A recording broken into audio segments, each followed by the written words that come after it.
ও গবেষক পাভেল পার্থ। তিনি জাহাঙ্গীরনগর বিশ্ববিদ্যালয় থেকে উদ্ভিদ বিজ্ঞানে এমএসসি ডিগ্রি অর্জন করেন। বর্তমানে তিনি Bangladesh resource centre for indigenous নলেজের প্রাণবৈচিত্র্য গবেষক ও পরিচালক হিসেবে কর্মরত আছেন। তিনি আদিবাসীদের বন অধিকারের সংগ্রাম, জীববৈচিত্র্য, পরিবেশগত ন্যায়বিচার, নৃবিজ্ঞান, জলবায়ু রাজনীতি, চা বাগান আন্দোলন, উন্নয়ন বিপর্যয় এবং সুন্দরবন রক্ষা ইত্যাকার বিভিন্ন বিষয়ে মাঠ পর্যায়ে গুরুত্বপূর্ণ ভূমিকা পালন করছেন। দুবাইয়ে অনুষ্ঠিত হওয়া জলবায়ু সম্মেলন 2023-এ তিনি অংশগ্রহণ করেছেন। এই পর্যায়ে আলোচনার মূল বক্তব্য রাখার জন্য তাকে অনুরোধ করছি।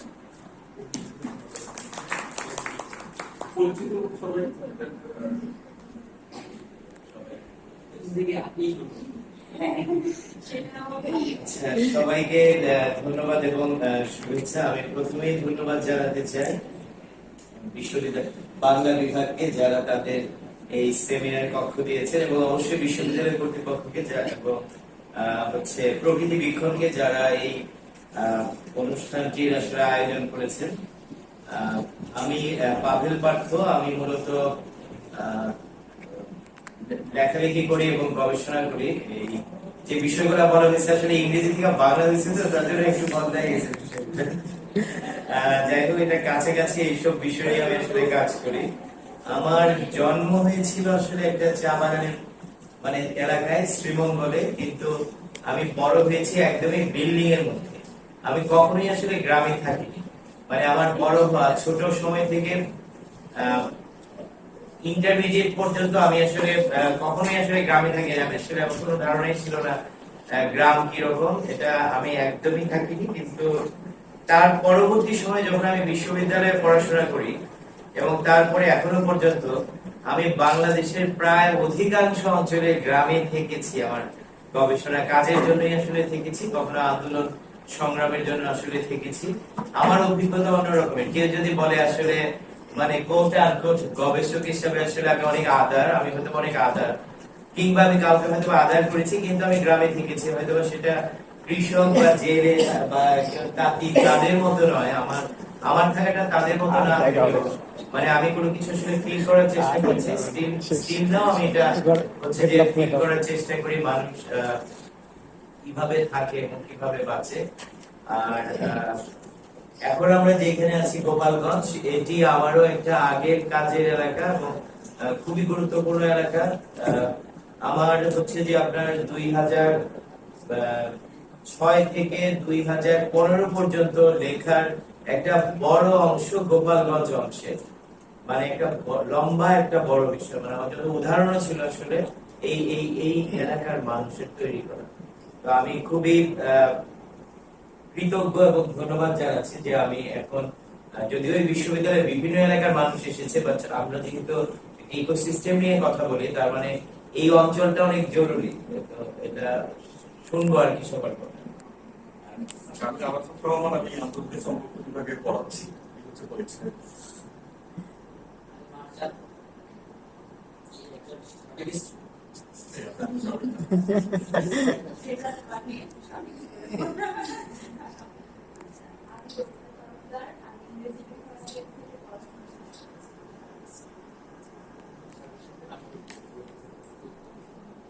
সবাই জোরে বলবেন একটু।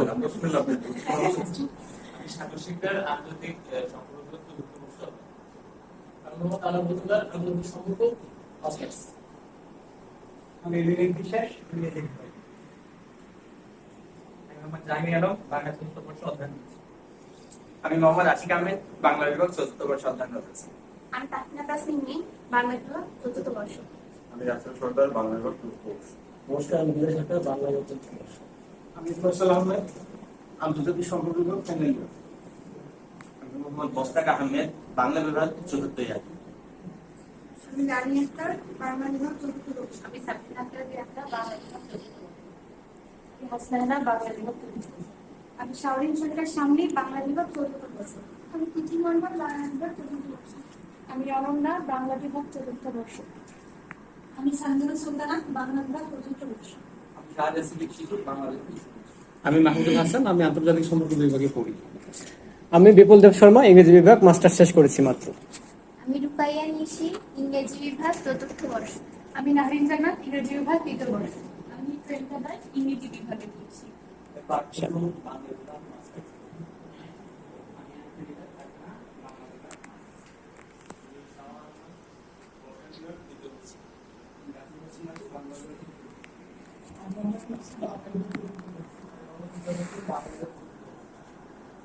শামিমা আক্তার, বিভাগের শিক্ষক।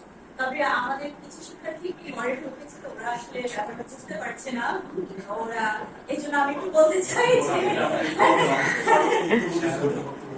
না, স্বাগত বক্তব্য আর ফর্মালিটিস করে শুভেচ্ছা রাখবেন, কিন্তু একটু বলি যে উনি পাবেন পার্থ কিছু কথা আপনারা আস্তে আস্তে জেনেছেন বা শুনেছেন, বাকিটা গুগল করে বা ইউটিউব করে জেনে নেবেন, কারণ এখন তো আমাদের জানাশোনার মাধ্যম ওভাবে আমরা জানি। আর আজকে এখানে যারা মূলত আয়োজনটা করছে এরা আমাদের শিক্ষার্থী, আপনাদের বন্ধু, এরা প্রাণ মানে প্রকৃতি বিজ্ঞান নাম নিয়েই এদের সম্পর্কে আপনারা সবাই জানেনই নিশ্চয়, তাই না? কেউ কেউ শুনেছেন। তো ওরাই ওদের কার্যক্রমের অংশ হিসাবে পাবেন পার্থ দাদাকে ডেকে নিয়ে এসেছেন এবং উনি আমাদের সঙ্গে আলাপ আলোচনা করবেন, নিজেরও কিছু রাখবেন। ওনার সম্পর্কে আমি ডিটেলস বলছি না, আপনারা নিজেরাই জেনে নিতে পারবেন বা ওনার কথার ভিতর দিয়ে ওনাকে চিনবেন।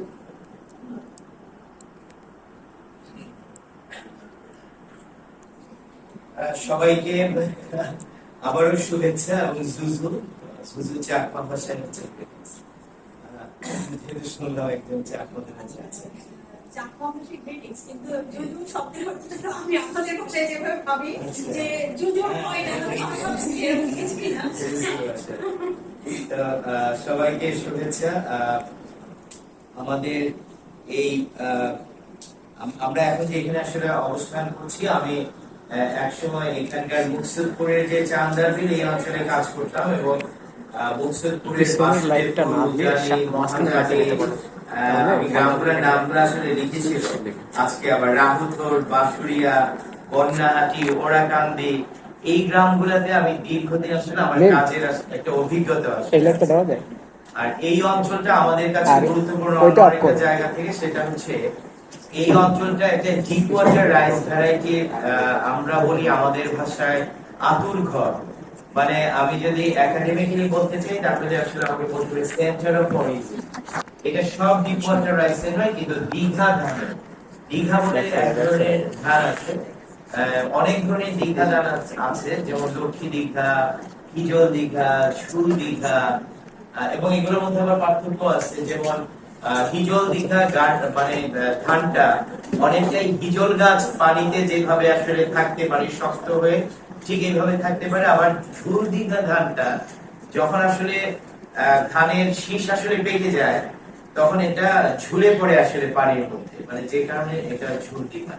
তো এই ধানটা এই অঞ্চলের একটা বিশেষ ধান, মানে এই অঞ্চলে যেহেতু বিল অঞ্চলে, তার চাইতেও বিশেষ হচ্ছে যে আমি যখন কাজ করতে আসছিলাম তখন এই এলাকার মানুষেরা খুবই বিরক্ত ছিল, কারণ এই এলাকায় প্রচুর ইঁদুরের উপদ্রব বেড়েছিল, প্রচুর ইঁদুর। এবং কেন আসলে এত ইঁদুর, তারা বলতেছে যে এই অঞ্চলের আবার একটা আদি কৃষি মানে অভিযোজন কৌশল আছে, যেটাকে ধাপ বা গাঁওটা চাষ বলে। এটা মূলত আগে হয়তো আপনার এই দীঘা ধানের আগে যেটা হতো আর কি, দীঘা ধানের নাড়া দিয়ে একটা ভেড়া স্তূপ তৈরি করে পানির উপরে এটা একটা ভাসমান জমি। এবং আপনারা হয়তো অনেকেই জানেন যে জাতিসংঘ এটাকে মানে ন্যাচারাল হেরিটেজ ঘোষণা করেছে, মানে এই বিষয়টাকে কৃষি ঐতিহ্য ঘোষণা করেছে, যদিও এটা পিরোজপুর বরগুনা অঞ্চলের জন্য ঘোষিত হয়েছে। তো এই অঞ্চলে ভাসমান চাষটা আছে, ফ্লোটিং এগ্রিকালচার, এবং এই জলবায়ু পরিবর্তনের এই সময়ে এটাকে সবচেয়ে গুরুত্বপূর্ণ অভিযোজন বলা হয়েছে। তো এই অঞ্চলের মানুষের একটা আদি উদ্ভাবন একদম এই অঞ্চল থেকে তৈরি হয়েছে। কিন্তু যখন ইঁদুরের উপদ্রবটা বলছে, তারা এখন বেশিরভাগ আমাদের আরফাজ স্যার যেটা বললেন সেটা কচুরি পানা ব্যবহার করছে। তো কচুরি পানা ব্যবহার করার ফলে কচুরি পানা যখন আসলে ধাপটা তৈরি করতেছে, ইঁদুর গিয়ে কচুরি পানার ভিতরে বাসা তৈরি করছে, যেটা আগে দীঘা ধানের ধাপে তৈরি করা সম্ভব ছিল না ইঁদুরের পক্ষে। তো এটা তো আসলে প্রচুর বেড়েছে ইঁদুর। এখন ইঁদুর এবং মানুষের মধ্যে একটা ভিন্ন সম্পর্ক তৈরি হয়েছে, যে সম্পর্কের নাম আসলে হয়তো বা কনফ্লিক্ট। কনফ্লিক্ট সম্পর্কের একটা ধরন, কিন্তু এটা আসলে একটা বিপজ্জনক পরিস্থিতি, মানুষ ইঁদুর মেরে ফেলতে চেয়েছে, এইরকম একটা পরিস্থিতি। আবার ওই এলাকায় কিছু মানুষকে পাওয়া গেল মানে ওই পুরো অঞ্চলটা থেকে বলতেছে যে তারা বাগদি এবং জেলেদের মধ্যে কিছু মানুষ খুবই কম, কিন্তু বাগদি যাদের কাজ ছিল ইঁদুরের গর্ত থেকে ধান সংগ্রহ করে আনা, এবং তারা অনেক ধান যেমন ঝুল দীঘা বা ভজন ধানের মতো ধান, যেগুলো আপনার কয়েক বছরও যদি ইঁদুরের গর্তের মধ্যে থাকে তাও আসলে ধান ভালো থাকতেছে। মানে এই পেশাটাও আসলে তখন ছিল না, মানে কারণ ইঁদুর তো আর গর্তের মধ্যে, মাটির গর্তের মধ্যে গিয়ে ধান রাখতেছে না, ইঁদুর তো কচুরিপানার মধ্যে চলে আসছে। আচ্ছা, আমরা আলাপটা এই কারণেই শুরু করলাম, এই অঞ্চলের একটা মানুষের নতুন সমস্যা দিয়ে, যে সমস্যাটা তৈরি হয়েছে মানুষের কারণে। এটা কেন আসলে মানুষের কারণে তৈরি হয়েছে? কারণ এটার মূল সমস্যা হয়েছিল কচুরিপানা এই অঞ্চলের নেই না, মানে এই বিল অঞ্চলের কোনো গাছই না কচুরিপানা। এটা একটা অন্য এলাকা থেকে আসলে আসছে, অন্য এলাকা থেকে এসে সে এই এলাকার ইঁদুর এবং মানুষের সাথে কোনো মানে তার আগে যে একটা সম্পর্ক সেটা তৈরি করতে পারেনি, সে সম্পর্ক তৈরি করেছে একটা কনফ্লিক্টের সম্পর্ক, একটা কনফ্লিক্ট রিলেশন তৈরি করেছে সে ইঁদুর, মানে এই ইঁদুরের সাথে তৈরি, মানে কচুরিপানা এটা তৈরি করতে পারছে এখানে, কারণ কচুরিপানার পরিমাণ এখানে অনেক বেড়ে গেছে। তো এই পরিস্থিতিটা, মানে এই যখন পরিস্থিতি, তখন কৃষি বিভাগ ঘোষণা দিয়েছে যত বেশি ইঁদুরের লেজ কেটে আপনি জমা দিতে পারবেন তত বেশি টাকা আপনাকে দেওয়া হবে। ইঁদুরের লেজ কাটার ভেতর দিয়ে যে এই সমস্যার সমাধান কোনোভাবেই সম্ভব নয়, এটা কিন্তু কৃষি বিভাগকে বোঝানো যায় না, কারণ এখানে মূল সমস্যা হচ্ছে আসলে কচুরিপানা, এটা ইঁদুরের লেজ কাটতে হবে, মানে ইঁদুরের লেজ কেটে এটা সমস্যার সমাধান আপনি কখনো করতে পারছেন না। ঠিক একই রকমের একটি ঘটনা 2007-এ ঘটেছিল, 7-8-এ বান্দরবান, খাগড়াছড়ি, রাঙ্গামাটি, এটা পুরা মানে মিজোরাম অরুণাচল বর্ডার বেল্টে হয়েছে। এটাকে বাংলায় মিডিয়া লিখেছে ইঁদুর বন্যা, রেড ইনফেস্টেশনও লিখেছে, আসলে ইংরেজিতে যখন লিখছে আবার অনেকে রেড ফ্লাডও লিখছে। তো এই ঘটনাটা হয়েছে যে আপনার বাঁশ গাছে যখন ফুল হয় তখন ইঁদুরের সংখ্যা বেড়ে যায়, ইঁদুর বাঁশের সমস্ত ফুলগুলো মানে ফলগুলো খেয়ে ফেলে, ইঁদুরের প্রজনন বেড়ে যায় এবং প্রচুর ইঁদুর যার সবকিছু খেয়ে ফেলে। এবং এই ইঁদুর বন্যাটাও আসলে এক ধরনের ইকোলজিক্যাল ফেনোমেনা, মানে এটা ঘটবেই, 30-40 বছর পর পর এরকম ঘটবে, এটা আমি আপনি কেউ আটকাইতে পারবো না, মানে এরকম পরিস্থিতিটা। এটা ইঁদুরের লেজ কাটলে এই সমস্যার সমাধান হবে না। এখন এই কথাটা যে বললাম, এই কথা থেকেই আসলে আমরা আমাদের আজকের আলাপে আসতে চাই যে কোনো কিছু বুঝতে হলে আমাদের কেন আসলে আমাদের প্রতিবেশীকে আসলে বুঝতে পারে, মানে প্রতিবেশীর ধারণা তো আমরা আসলে বুঝি, যে অনেকে বলে যে এটা খুবই আসলে একটা কলোনিয়াল, যে আপনারা ইকোলজির বাংলা করছেন আসলে প্রতিবেশ, কিন্তু আমরা আসলে তাদেরকে বলতে চাই যে এটা আসলে অনেক বেশি ডিকলোনাইজ করা হয়েছে, যে আমরা প্রতিবেশীর কনসেপ্ট থেকেই প্রতিবেশকে বুঝতে পারি। কারণ আমি তো প্রতিবেশীর কনসেপ্ট আমার আছেই আমার মধ্যে, আমি তো যখন গ্রামে থাকি তখন আমি বলি আমার প্রতিবেশী কে, আমার প্রতিবেশী মানুষ, আমার প্রতিবেশী গরু ছাগল, একটা গাছ, এরা তো আমার প্রতিবেশী। আমি আসলে একটা জায়গাতে গিয়েছিলাম আপনার মৌলভীবাজারে, তারা মূলত ঢোল বানায়, তো তারা ঢোল বানান এবং ঢোল তৈরি করার জন্য তারা আম গাছ কিংবা হচ্ছে যে আপনার কাঁঠাল গাছ ব্যবহার করেন। তো যিনি ঢোল বানান তিনি হইতেছে যে আপনার অনেক প্রবীণ একজন লোক। তো ওইখানে একটা মেলা হইতেছে, তার নাতির জন্য একটা প্লাস্টিকের ঢোল কিনে নিয়ে আসা হয়েছে। তো ওই লোকটা ঢোল বানায়, মানে যে লোকটা ঢোল বানায়, মানে ঢোলের কারিগর উনি, ওদেরকে শব্দকর বলে, কিন্তু তার নাতির জন্য একটা প্লাস্টিকের ঢোলে কিনে নিয়ে আসে, একটা খেলনা ঢোল। এখন যখন খেলনা ঢোলটা কিনে নিয়ে আসছে তার নাতির জন্য, নাতি তো জানছে না যে এই ঢোলটা কে বানিয়েছে এবং আসলে কোথা থেকে বানাইছে, কিচ্ছুই সে জানছে না, এবং এই যে প্লাস্টিকের ঢোলের বাজনার সাথে সে সম্পর্কিত না। আর তার যে দাদু যে ঢোল বানাইছিল সে জানছিল যে এই উঠোনে একটা আম গাছ আছে, এই আম গাছ লাগাইছিল যে করুণার মা, করুণাকে করুণা তার মেয়ে, তার বউ আসলে এই আম গাছ লাগাইছিল। এই আম গাছে এই আম কোথা থেকে আসছিল, এই আম হইতেছে করুণার বাবা আসলে বেড়াইতে আসছিল যে তখন নিয়ে আসছিল। এটা করুণাদের বাড়ির আম গাছ, করুণাদের বাড়ির একটা আম গাছ আসলে বড় হয়েছিল, এটার সাথে তাদের কত স্মৃতি। এই আম গাছে কেউ হয়তো কোনো এক সময় আত্মহত্যা করেছিল, তারপরে গাছটিকে আসলে কেটে ফেলতে হয়েছিল। সেই গাছ দিয়ে যখন আসলে একটা বাদ্যযন্ত্র বানানো হচ্ছে, এই বাদ্যযন্ত্র শুধু সাধারণ কোনো বাজনাই তৈরি করে না, এই যে লোক এটি আসলে বানিয়েছে তার জন্য আরো অনেক ধরনের স্মৃতি বিস্মৃতি তৈরি করে। এই যে স্মৃতি বিস্মৃতি, একটি গাছ তার সাথে বাদ্যযন্ত্র, এই বাদ্যযন্ত্রের বাজনায় কোন একটা কীর্তনের মধ্যে আরো অনেক মানুষকে অন্যভাবে আসলে কমিউনিকেট করে, এই প্রত্যেকটা জিনিসকে মিলে একটা আসলে ইকোসিস্টেম তৈরি হয়। এখন এই লোকটা কিন্তু একটা এমন কিছু তৈরি করেন নাই যেটা গিটারের মতো জিনিস, কারণ এটা তার না। আসলে গিটার কোনো না কোনো একটা ইকোসিস্টেমে স্থানীয় বাদ্যযন্ত্র, গিটারও রিলেট বা কমিউনিকেট করে তার কমিউনিটিকে, মানে তার প্রতিবেশ। তার মানে প্রতিবেশ বলতে আমরা বুঝবো যে আমাদের চারপাশে যারা আছে। এখন যারা বলতে আমরা আসলে কাকে বুঝবো? মানে আমরা মানুষ, গাছপালা, পশু পাখি, এদেরকে তো আসলে দেখতে পাই, এদেরকে আসলে বুঝতে পারি, কিন্তু আমরা যাদেরকে দেখতে পাই না, আমরা দেখতে পাই না এরকম অনেক কিছু তো আছে। আমরা করোনা ভাইরাস কিন্তু দেখতে পাই না, কিন্তু 3 বছর তো করোনা ভাইরাস আমাদেরকে দেখাইছে যে কিভাবে আসলে চলতে হবে, তাই না? যে আমরা তো তাকে দেখতে পাই। তো অনেক অণুজীব আছে যাদেরকে আসলে আমরা দেখতে পাই না। আমরা যদি 1 চামচ মাটি নেই, এখানে প্রচুর জীবন্ত জিনিস থাকে, অনেক অণুজীব থাকে যাদের সাথে আমাদের সম্পর্ক আছে। আমরা যখন দই খাই, সেখানে প্রচুর অণুজীব থাকে। আমরা যখন কাসুন্দি খাই,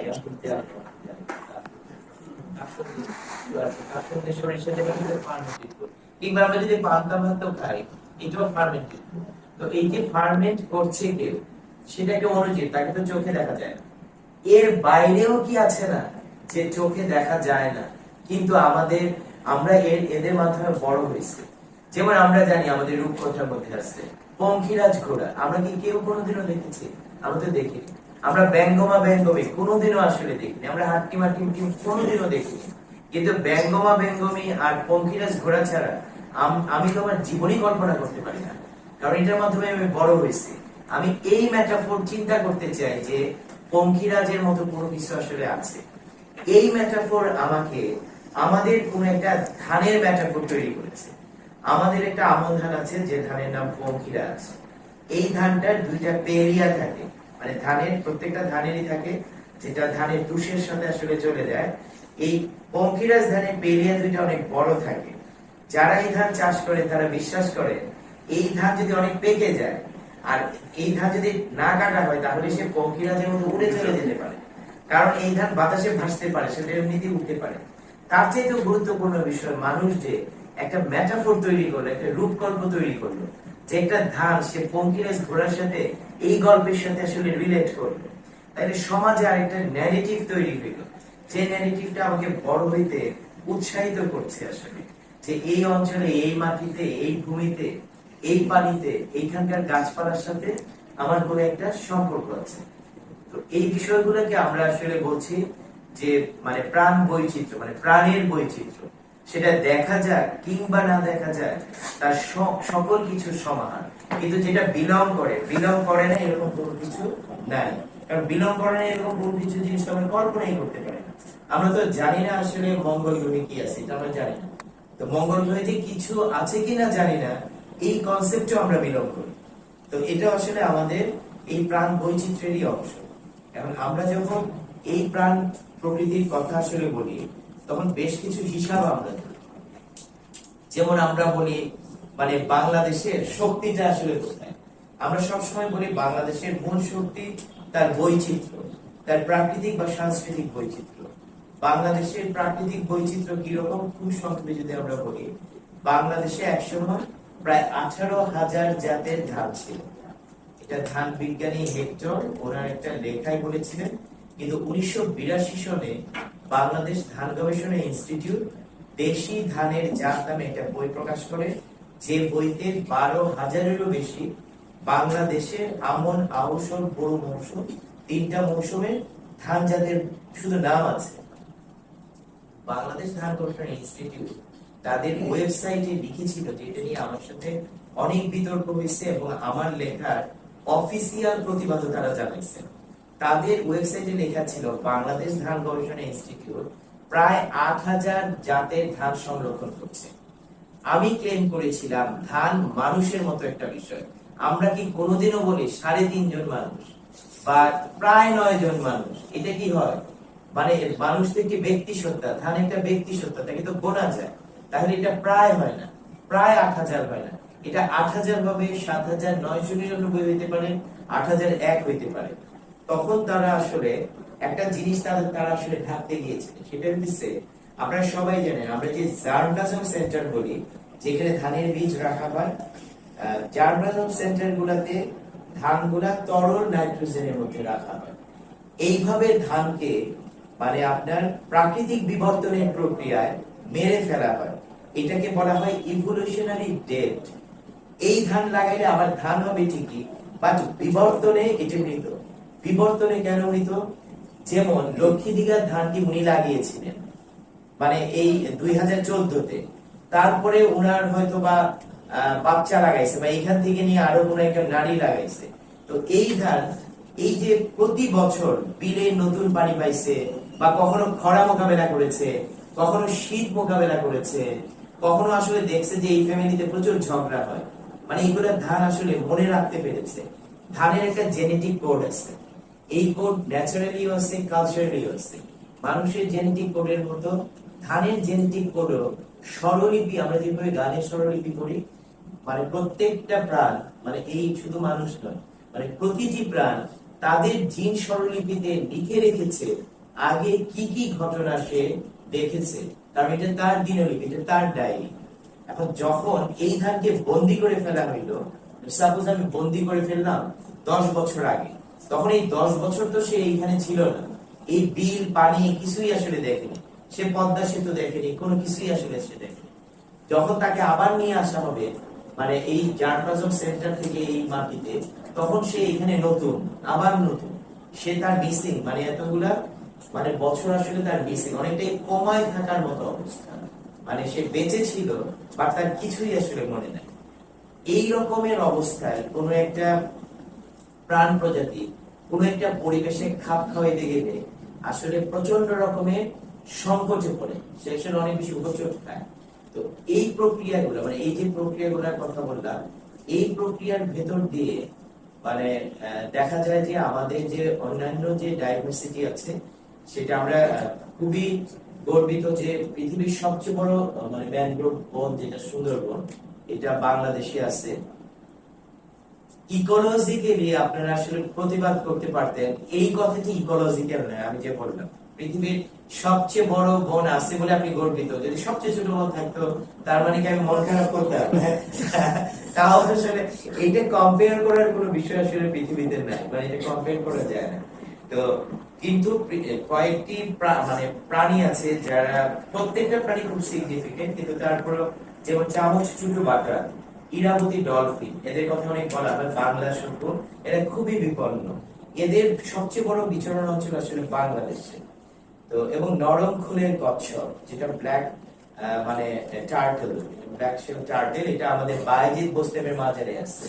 এটা কিন্তু মানুষ বিশ্বাস, কেউ বলতে পারে ধরুন আমরা এগুলো কিচ্ছু বিশ্বাস করি না, কিন্তু আমি বিশ্বাস করি কোন বিশ্বাসের ভেতর দিয়ে যদি নরম খুলের কচ্ছপ বেঁচে যায়, সেই বিশ্বাস গ্রহণ করতে আমি আসলে রাজি আছি। কিন্তু কোন বিশ্বাসের ভেতর দিয়ে যদি আমি একটা বিল্ডিং বানাইতে 100টা গাছ কেটে ফেলি, এই বিশ্বাস আমি মনে করি না খুব জরুরি আসলে। তো এই বিশ্বাস কি কোট আর কোট কি সায়েন্টিফিক, কোনটা আসলে কুসংস্কার?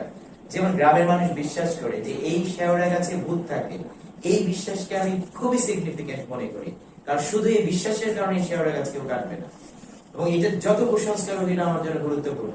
এখন আমাকে যদি পড়ানো হয় যে আসলে গাছের জীবন আছে, গাছ অক্সিজেন দেয়, হাবি যাবে অমুক তমুক, আর আমি গাছ কেটে যদি আসলে ওইখানে একটা ইয়ে বানায় ফেলি, একটা বিল্ডিং বানায় ফেলি, এটার খুব গুরুত্ব আসলে হইল না। বরং রিলেশনটা দেখতে হবে তাদের কার সাথে কিরকম আসলে আছে। সেই বিবেচনায় বাংলাদেশে একই সাথে প্রাকৃতিক বৈচিত্র্যের পাশাপাশি আমাদের যে সাংস্কৃতিক বৈচিত্র্য খুব গুরুত্বপূর্ণ, কারণ বাংলাদেশে 50-এরও বেশি বাঙালি সহ জাতিগোষ্ঠী আছে, চাকমা, সাঁওতাল, মারমা, মান্দি, কোচ, হাজং। আমি প্রায় জনগোষ্ঠীর সাথে কাজ করি। বাংলাদেশে বাংলা সহ উর্দু সহ 41টি মাতৃভাষা আছে। এটি আন্তর্জাতিক মাতৃভাষা ইনস্টিটিউটে 2018 সালের সর্বশেষ জরিপ আসলে এটা বলতেছে।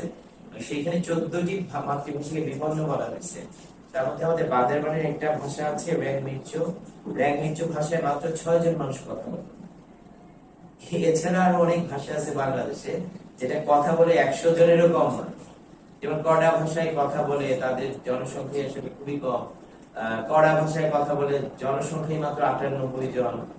আমাদের হচ্ছে যে সিলেটে কন্দ ভাষায় কথা বলে শুধুমাত্র 2 বোন, মানে ভেরোনিকারা 2 বোন কথা বলে। তাদের ভেরোনিকা 2 বোনদের বয়স 60 বছর হয়ে যাবে।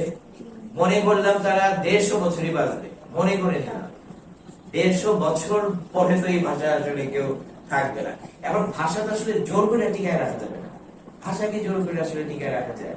হ্যাঁ, আমরা এটাও জানি টাকার মধ্যে যে ভাষা থাকবে সেই ভাষায় আসলে ক্ষমতার ভাষা, সেটা টিকে থাকে।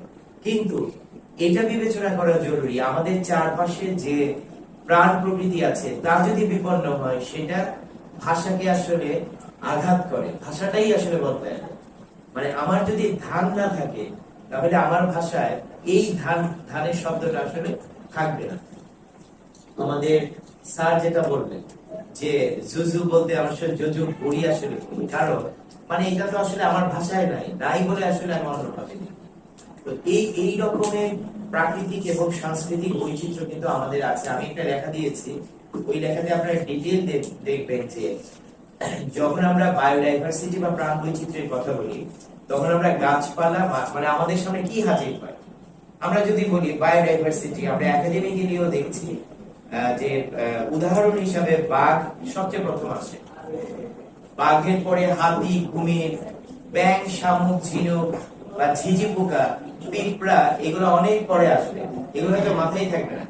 কিন্তু এই প্রাণ বৈচিত্র্যের কোন উদাহরণে আপনি বাঘ, বটগাছ, শামুক, ঝিনুক, কমা দিয়ে মানুষ ইত্যাদি পাবেন না। মানুষ কখনোই প্রাণ বৈচিত্র্যের উদাহরণ হিসেবে আমরা কোথাও লিখি না। এই যে দৃষ্টিভঙ্গিটা, এটা হচ্ছে আসলে আমরা বলি একটা বিপজ্জনক দৃষ্টিভঙ্গি, এবং এটাকে আমরা অ্যানথ্রোপোসেন্ট্রিক বা একটা মানুষ কেন্দ্রিক দৃষ্টিভঙ্গি করছি। এটা আমাদের একটা প্রবল রকমের সমস্যা, কারণ আমাদেরকে বলা হয়েছে যে মানুষ শ্রেষ্ঠ, এবং এটা আমাদেরকে শেখানো হয়েছে বা চিন্তা করা হচ্ছে যে আমরা যদি এইভাবে আসলে চিন্তা করি। এখন এই কনসেপ্টটা আসছে কোথা থেকে, মানে এই কনসেপ্টটা কোন মানুষের কনসেপ্ট, এটা আসলে আমাদের বোঝা জরুরি। আমরা যে মানুষ যাদের নাম ছিল হোমো সেপিয়েন্স, আমাদের আগে তো অনেক মানুষ এই পৃথিবীতে ছিল। যেমন এই কিছুদিন মানে গতবারের আগের বার যে সুইডিশ বিজ্ঞানী অ্যাসভ্যান্তো প্যাবো, উনি যে নোবেল পুরস্কার পাইলেন, উনি কিন্তু আমাদের জিন কোড তৈরি করেন। উনি তৈরি করেছেন নিয়ানডারথাল মানুষের জিন ম্যাপ। এটা তো অনেক জটিল ছিল নিয়ানডারথাল মানুষের জিন ম্যাপ তৈরি করা। এখন তো আর আপনি অস্বীকার করতে পারবেন না নিয়ানডারথাল মানুষ বলে কোনো কিছু ছিল, কারণ এটা একদমই জিন ম্যাপ দিয়েও প্রমাণ করা হয়েছে। এই জিন ম্যাপ তৈরি করতে শরীরে আছে, আমাদের শরীরে আছে। যদি 5 থেকে 6% থেকে তাহলে করোনায় বেশি আক্রান্ত তারা হয়তো আছে। যাই হোক, আমাদের মধ্যে প্রায় সব মানুষের হয়তো বা কোনো না কোনো জিন আছে। মানে নিয়ানডারথালদের আগে যারা আসছে, হোমো ফ্লোরিয়েন্সিস, ডেনিসোভাল, ইরেক্টাস, এই মানুষরা পৃথিবীতে যখন একসাথে বা আলাদা সময়ে বিচরণ করেছে, আর আমরা আমাদের সাথে মানে হোমো সেপিয়েন্সের সাথে অন্য মানুষদের একটা পার্থক্য আছে। পার্থক্যটা শরীরে নয়, শরীরের মধ্যে পার্থক্যটা নয়, পার্থক্যটা সংস্কৃতিতে। অন্য মানুষেরা কি করতে পারতো সেটা কিন্তু আমরা জানি না, কিন্তু অন্য মানুষেরা হয়তোবা পাথর দিয়ে কিছু করেছিল বা আগুন তৈরি করেছিল বা বীজ বুনেছিল বলে আমরা আসলে এই কাজগুলো আসলে এগিয়ে নিয়েছি। কিন্তু এই আমরা মানুষেরদের সাথে এদের একটা বড় রকমের পার্থক্য হইতেছে, আমরা ন্যারেটিভ তৈরি করতে পারি, গল্প। এর আগে ওরা হয়তো এটা পারত না, এটা বলা হচ্ছে। যদি আমরা ন্যারেটিভ তৈরি করতে পারি তাহলে বুঝতে হবে আমরা কত বিপজ্জনক। কারণ আমরা সত্যকে মিথ্যা, মিথ্যাকে সত্য তৈরি করতে পারি, আমরা ক্ষমতা তৈরি করতে পারি। আমরা বলতে পারি ফিলিস্তিনে কোনো গণহত্যা হচ্ছে না, আবার একই সাথে আমরা বলতে পারি ফিলিস্তিনে গণহত্যা হচ্ছে, কারণ তো আমরা ন্যারেটিভ তৈরি করতে পারি। তো এই যারা যে প্রজাতি ন্যারেটিভ তৈরি করতে পারে সে কত বিপজ্জনক এই পৃথিবীতে, আসলে এটা তো চিন্তাই করা যায় না। মানে অন্য প্রাণ প্রজাতি যে এখানে আছে সেটাই তো অনেক বেশি, এখনো যে আছে। তা আমরা যে ঘটনাটি আসলে ঘটাইছি সেটি খুবই বিপজ্জনক। সেটা হচ্ছে যে আপনার প্রায় 14,000 বছর আগে, এটা আগে বলা হইতো 10-12, আমরা এই হোমো সেপিয়েন্স মানুষেরা পৃথিবীতে গণবিলুপ্তি ঘটিয়েছি, মানে গণবিলুপ্তি আসলে প্রাণ প্রজাতি গণবিলুপ্তি ঘটায় আমরা কৃষির উদ্ভাবন করেছি। এবং সেটা হতে পারে হয়তো বা মিশরে বা সুদানে, মেসোপটেমিয়া এরকম জায়গাগুলোতে, একই সাথে মানে আমাদের সিন্ধু সরস্বতী অববাহিকাতে হতে পারে, ইয়াংসি অববাহিকাতে হইতে পারে, এটা মানে লাতিন আমেরিকার মায়া ইনকা জায়গায় অববাহিকা হইতে পারে, মানে অনেক জায়গাতেই হইতে পারে, মানে সেটা নিয়ে কোনো সমস্যা নেই। কিন্তু এই ঘটনাটি ঘটেছে একটা গণবিলুপ্তি ঘটে, একদম ম্যাসাকার করে। কারণ আমরা প্রাণ প্রকৃতিতে বিদ্যমান হাজার হাজার জাতির ভিতর থেকে আমরা বাছাই করতে পেরেছি। এই যে বললাম একটা শব্দ বাছাই, মানে সিলেকশন, এটা একটা ক্ষমতার ভাষা, মানে যে সিলেকশন করে, কারণ সিলেকশন করা তো একটা ক্ষমতা। তা আমরা যখনই আসলে সিলেক্ট করতে পেরেছি তখনই আসলে আমাদের মধ্যে ক্ষমতা তৈরি হচ্ছে যে আমরা কি জব সিলেক্ট করব নাকি জোয়ার সিলেক্ট করব, কাউন না ধান না গম, আমরা কোনটা সিলেক্ট করবো সেটা আমাদের বিষয়। তো এখন যেটা দেখা যাচ্ছে যে মাত্র 30 বছর আগেও, মানে মাত্র 30 বছর আগেও আমরা সারা পৃথিবীর মানুষ প্রায় 80 রকমের প্রজাতি থেকে, মানে উদ্ভিদ প্রজাতি থেকে আমাদের খাদ্য গ্রহণ করতাম। আর মাত্র 30 বছর পরে আমরা এখন মাত্র 4টা গাছ থেকে আমাদের খাদ্য গ্রহণ করি। মানে একদম প্রধান খাদ্য আমাদের ধান, সেটা গম, ভুট্টা আর সয়াবিন, এই 4টা হলো প্রধান। মানে আমরা এই বাকি 80টা গাছ, মানে 76টাই আমরা হইতেছে যে ডিনাই করেছি, দায়ী করে দিয়েছি 30 বছরে। তার আগে আমরা 70,000 গাছ থেকে আমাদের খাবার গ্রহণ করেছি, মানে প্রাণ প্রজাতির বিলুপ্ত ঘটানোর পরে। তো এই যে আসলে একটা ম্যাসাকার অবস্থা, সেই জায়গা থেকে এই কথাগুলো যখন আমরা আসলে বলছি তখন আমাদেরকে কিছু বিষয় অ্যাড্রেস করতে হবে। আমরা আসলে এই কথাগুলো বলার জন্য এর আগে আপনাদের মতো অনেকেই এই কথাগুলো বলে ফেলেছে। আপনারা মনে হয় একটা বই পড়েছেন রাসেল কার্সনের সাইলেন্ট স্প্রিং, বইটার নাম নীরব বসন্ত। উনি কিন্তু আসলে কোনো বিজ্ঞানী ছিলেন না, একজন লেখক, সাধারণ মানে ওই অর্থে সাংবাদিক।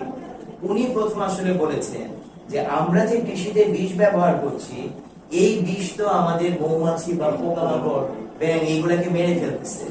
তাহলে হ্যাঁ, তাহলে এই মানে জীবনের দামে আমরা কি আসলে মানুষ আমাদের খাবার কিনতেছি, মানে অন্যদেরকে আসলে মেরে মানে আমাদের খাবার তৈরি করছি।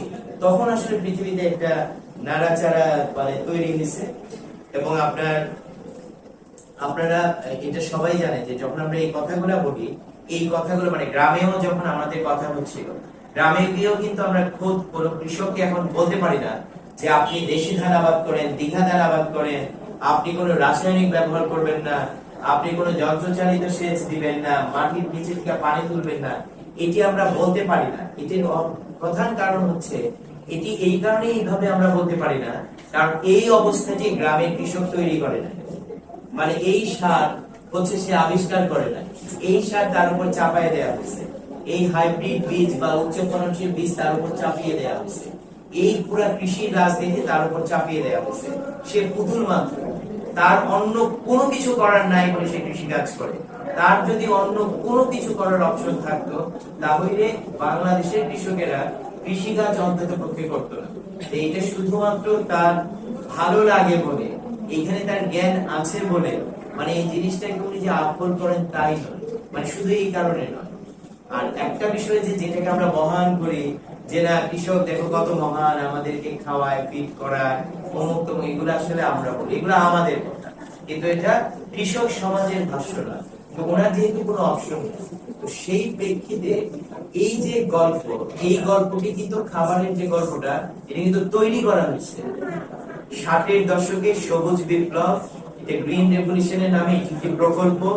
যে প্রকল্পটি তৈরি করার জন্য একটা প্রতিষ্ঠান তৈরি করা হয়েছে, যে প্রতিষ্ঠানে হয়তোবা ভবিষ্যতে আপনারা চাকরি করবেন, তার নাম consultative group on international agricultural research, CGIAR। এই প্রতিষ্ঠানটি তৈরি করা হয়েছে, এই একমাত্র প্রতিষ্ঠান যারা পৃথিবীর কৃষির সিদ্ধান্ত নেয় যে আজকে চান্দার বিলের কৃষকেরা মানে আমন মৌসুমে ধান লাগাবে নাকি BR28 ধান লাগাবে, এই সিদ্ধান্তটা তাদের নেয়া।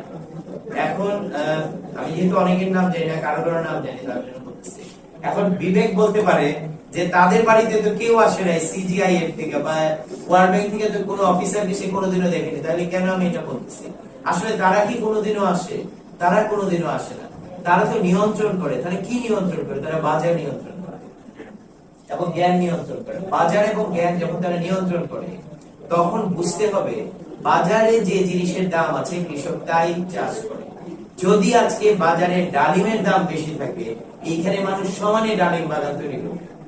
যদি বাজারে আজকে কামরাঙার দাম বেশি থাকে, সে কামরাঙার চাষ শুরু করবে।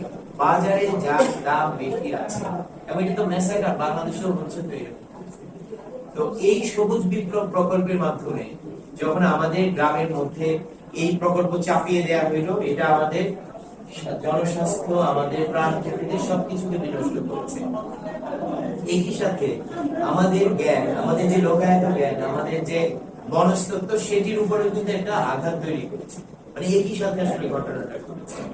এখন আমরা যদি একটু এইভাবে বোঝার চেষ্টা করি বিষয়টা, মানে আমরা অ্যানথ্রোপোসেন্ট্রিক বিষয়টা বুঝতে পারতেছি যে মানুষকেই আসলে বিবেচনা করা হয়েছে খাদ্য উৎপাদনের জন্য, যে আমি মানুষের জন্য ধান উৎপাদন করব আর সমস্ত কিছু মেনে ফেলবো, কিছু কি হইতেছে যে গুইসা কিংবা শামুক ঝিনুক সবকিছু মেনে ফেলবো, এখানে আমার অন্য কোনো কিছু দরকারই নেই। মানে এটা আমি চিন্তা করছি শুধু মানুষের জন্য।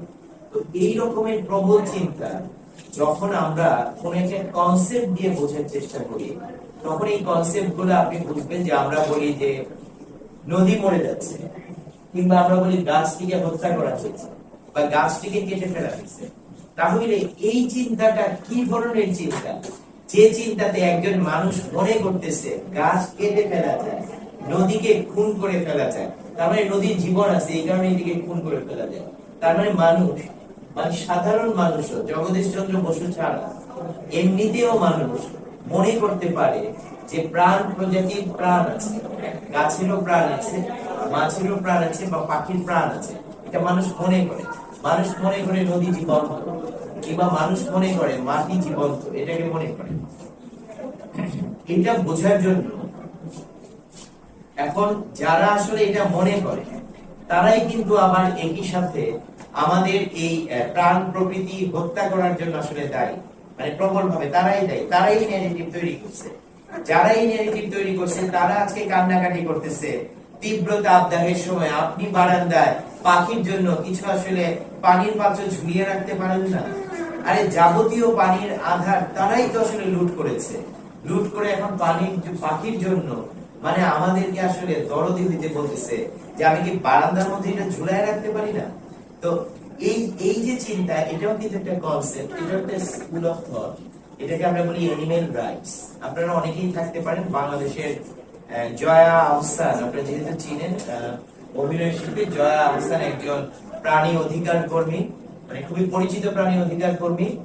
যে জয়া আহসানের খারাপ লাগে রাস্তায় যদি কোনো কুকুরকে কেউ মারে, কিন্তু এই জয়া আহসানদের খারাপ লাগে না যখন সুন্দরবন আসলে মানে মানে আপনার বিষাক্ত করে ফেলা হয়। এই জয়া আহসানদের খারাপ লাগে না যখন আসলে পাহাড় কেটে আসলে বসতি নির্মাণ করা হয়, বা তাদের খারাপ লাগে না যখন শালবন কেটে গার্মেন্টস তৈরি করা হয়। তাহলে প্রাণী অধিকার এটা তো একটা কনসেপ্ট, এটার সাথে অন্য কনসেপ্টেরও নিশ্চয়ই পার্থক্য আছে। যারা বলছে যে না, প্রাণ প্রকৃতি সবার কথা আসলে বিবেচনা করতে হবে। তো এই কনসেপ্টটাকে আমি এখানে এসে শুনেছি যে আপনাদের মানে ইকোসেন্ট্রিক বেশ কিছু নেগেটিভ আছে। আপনারা কিছু ইকোসেন্ট্রিক বা ইকোসেন্ট্রিজম নিয়ে আপনাদের এখানে অনেক পড়ায়, এবং ইংরেজি বিভাগ থেকে অনেক পড়ায়। আমি অবাক হয়ে গেছি যে এটা কোন ইংরেজি বিভাগ, আমি বুঝতেই পারতেছি না। কারণ আমি এর আগে জানতাম ইংরেজি বিভাগ সাধারণত লিটারেচার লিঙ্গুইস্টিক্স এ পড়ায়। তো এইখানের ইংরেজি বিভাগের যা শুনলাম কিছু, এটা অসাধারণ। আমার কাছে মনে হচ্ছে এইরকমই হওয়া উচিত, শুধু ইংরেজি সবকিছু, যে তারা একটা মোটামুটি একটা হলিস্টিক অ্যাপ্রোচে মানে সকল কিছুকে ধরার চেষ্টা করেছে। এটা খুবই গুরুত্বপূর্ণ। মানে এটা দুই জায়গা থেকে গুরুত্বপূর্ণ। এটা শুধুমাত্র মানে এজ এ মানুষ হিসেবে আমার কনসেপ্ট কতটুকু হলিস্টিক হইতেছে তা নয়, কিন্তু একজন মানুষ যদি সে একদম মোটা দাগে চাকরির বাজারেও যায়, সে অনেক বেশি মানে কম্পিটিশন আসলে করতে পারবে শুধুমাত্র এইসব কনসেপ্ট জানা বোঝা থাকার কারণে। কারণ সে অনেকগুলো স্কুল অফ থটের সাথে পরিচিত হইতে পারছে। তো আমার কাছে মনে হচ্ছে এটা খুব গুরুত্বপূর্ণ। তা আমরা যে ইকোসেন্ট্রিক একটা কনসেপ্টের কথা বলি, এই কনসেপ্টটা মানে একদম বেসিক, মানে গ্রাউন্ডে কিন্তু আসলে চার্লস ডারউইন থেকে। ডারউইনকে খুবই ভুলভাবে আমাদের এখানে ব্যাখ্যা করা হয়। এর অন্যতম কারণ হচ্ছে ডারউইন প্রথম ইকোলজির সেন্স আমাদেরকে দিয়েছিলেন, এটাই আসলে তার মূল অপরাধ। উনি বলেছিলেন মানে গাছপালা, ব্যাঙ, শামুক, কচ্ছপের মতোই মানুষ, মানে আলাদা কিছু না। এবং হ্যাঁ, সেটা যেহেতু এটা খুব ঝামেলা আসলে, মানে চিন্তা করা যে আপনি চিন্তা করবেন এই বিশ্ববিদ্যালয়টা এখন পিঁপড়াদের বিশ্ববিদ্যালয়, পিঁপড়ারা এখানে সেমিনার করবে আর আমরা কোথাও আসলে বসে বসে শুনবো। এখন এটা কি মাইনে নেওয়া যায় কখনো? মানে এটা তো আসলে মেনে নিতেই আসলে খুব একটা ঝামেলা না এটা মেনে নেওয়া। তো এই যে বিষয়টা ডারউইন যখন আসলে বলছে যে প্রকৃতির মধ্যে বিবর্তন প্রক্রিয়ায় প্রজাতির মধ্যে যোগ্যতা তৈরি হয়, টিকে থাকার যোগ্যতা, আর যোগ্যতমই শুধুমাত্র টিকে থাকে, এইটাকে ভুলভাবে ন্যারেট করা হয়েছে। প্রচুর বলা হয়েছে যে আমরা যুদ্ধ করি কারণ আমরা ফিটেস্ট, এই কারণেই যুদ্ধ করি, আমরা টিকে আছি এবং এই কারণে টিকে আছে। এটা খুবই সেটা উনি আসলে বলেই নেই কখনো সার্ভাইভাল অফ দ্য ফিটেস্ট। উনি শুধু বলছে যে প্রকৃতির বিবর্তনে কোন কোন প্রজাতিতে যোগ্যতম একটা অবস্থা অর্জিত হয়, এটা অর্জিত অবস্থা, একটা অভিযোজনের কথা বলছে যে একটা অবস্থা তৈরি হইতেছে আমার ভিতরে।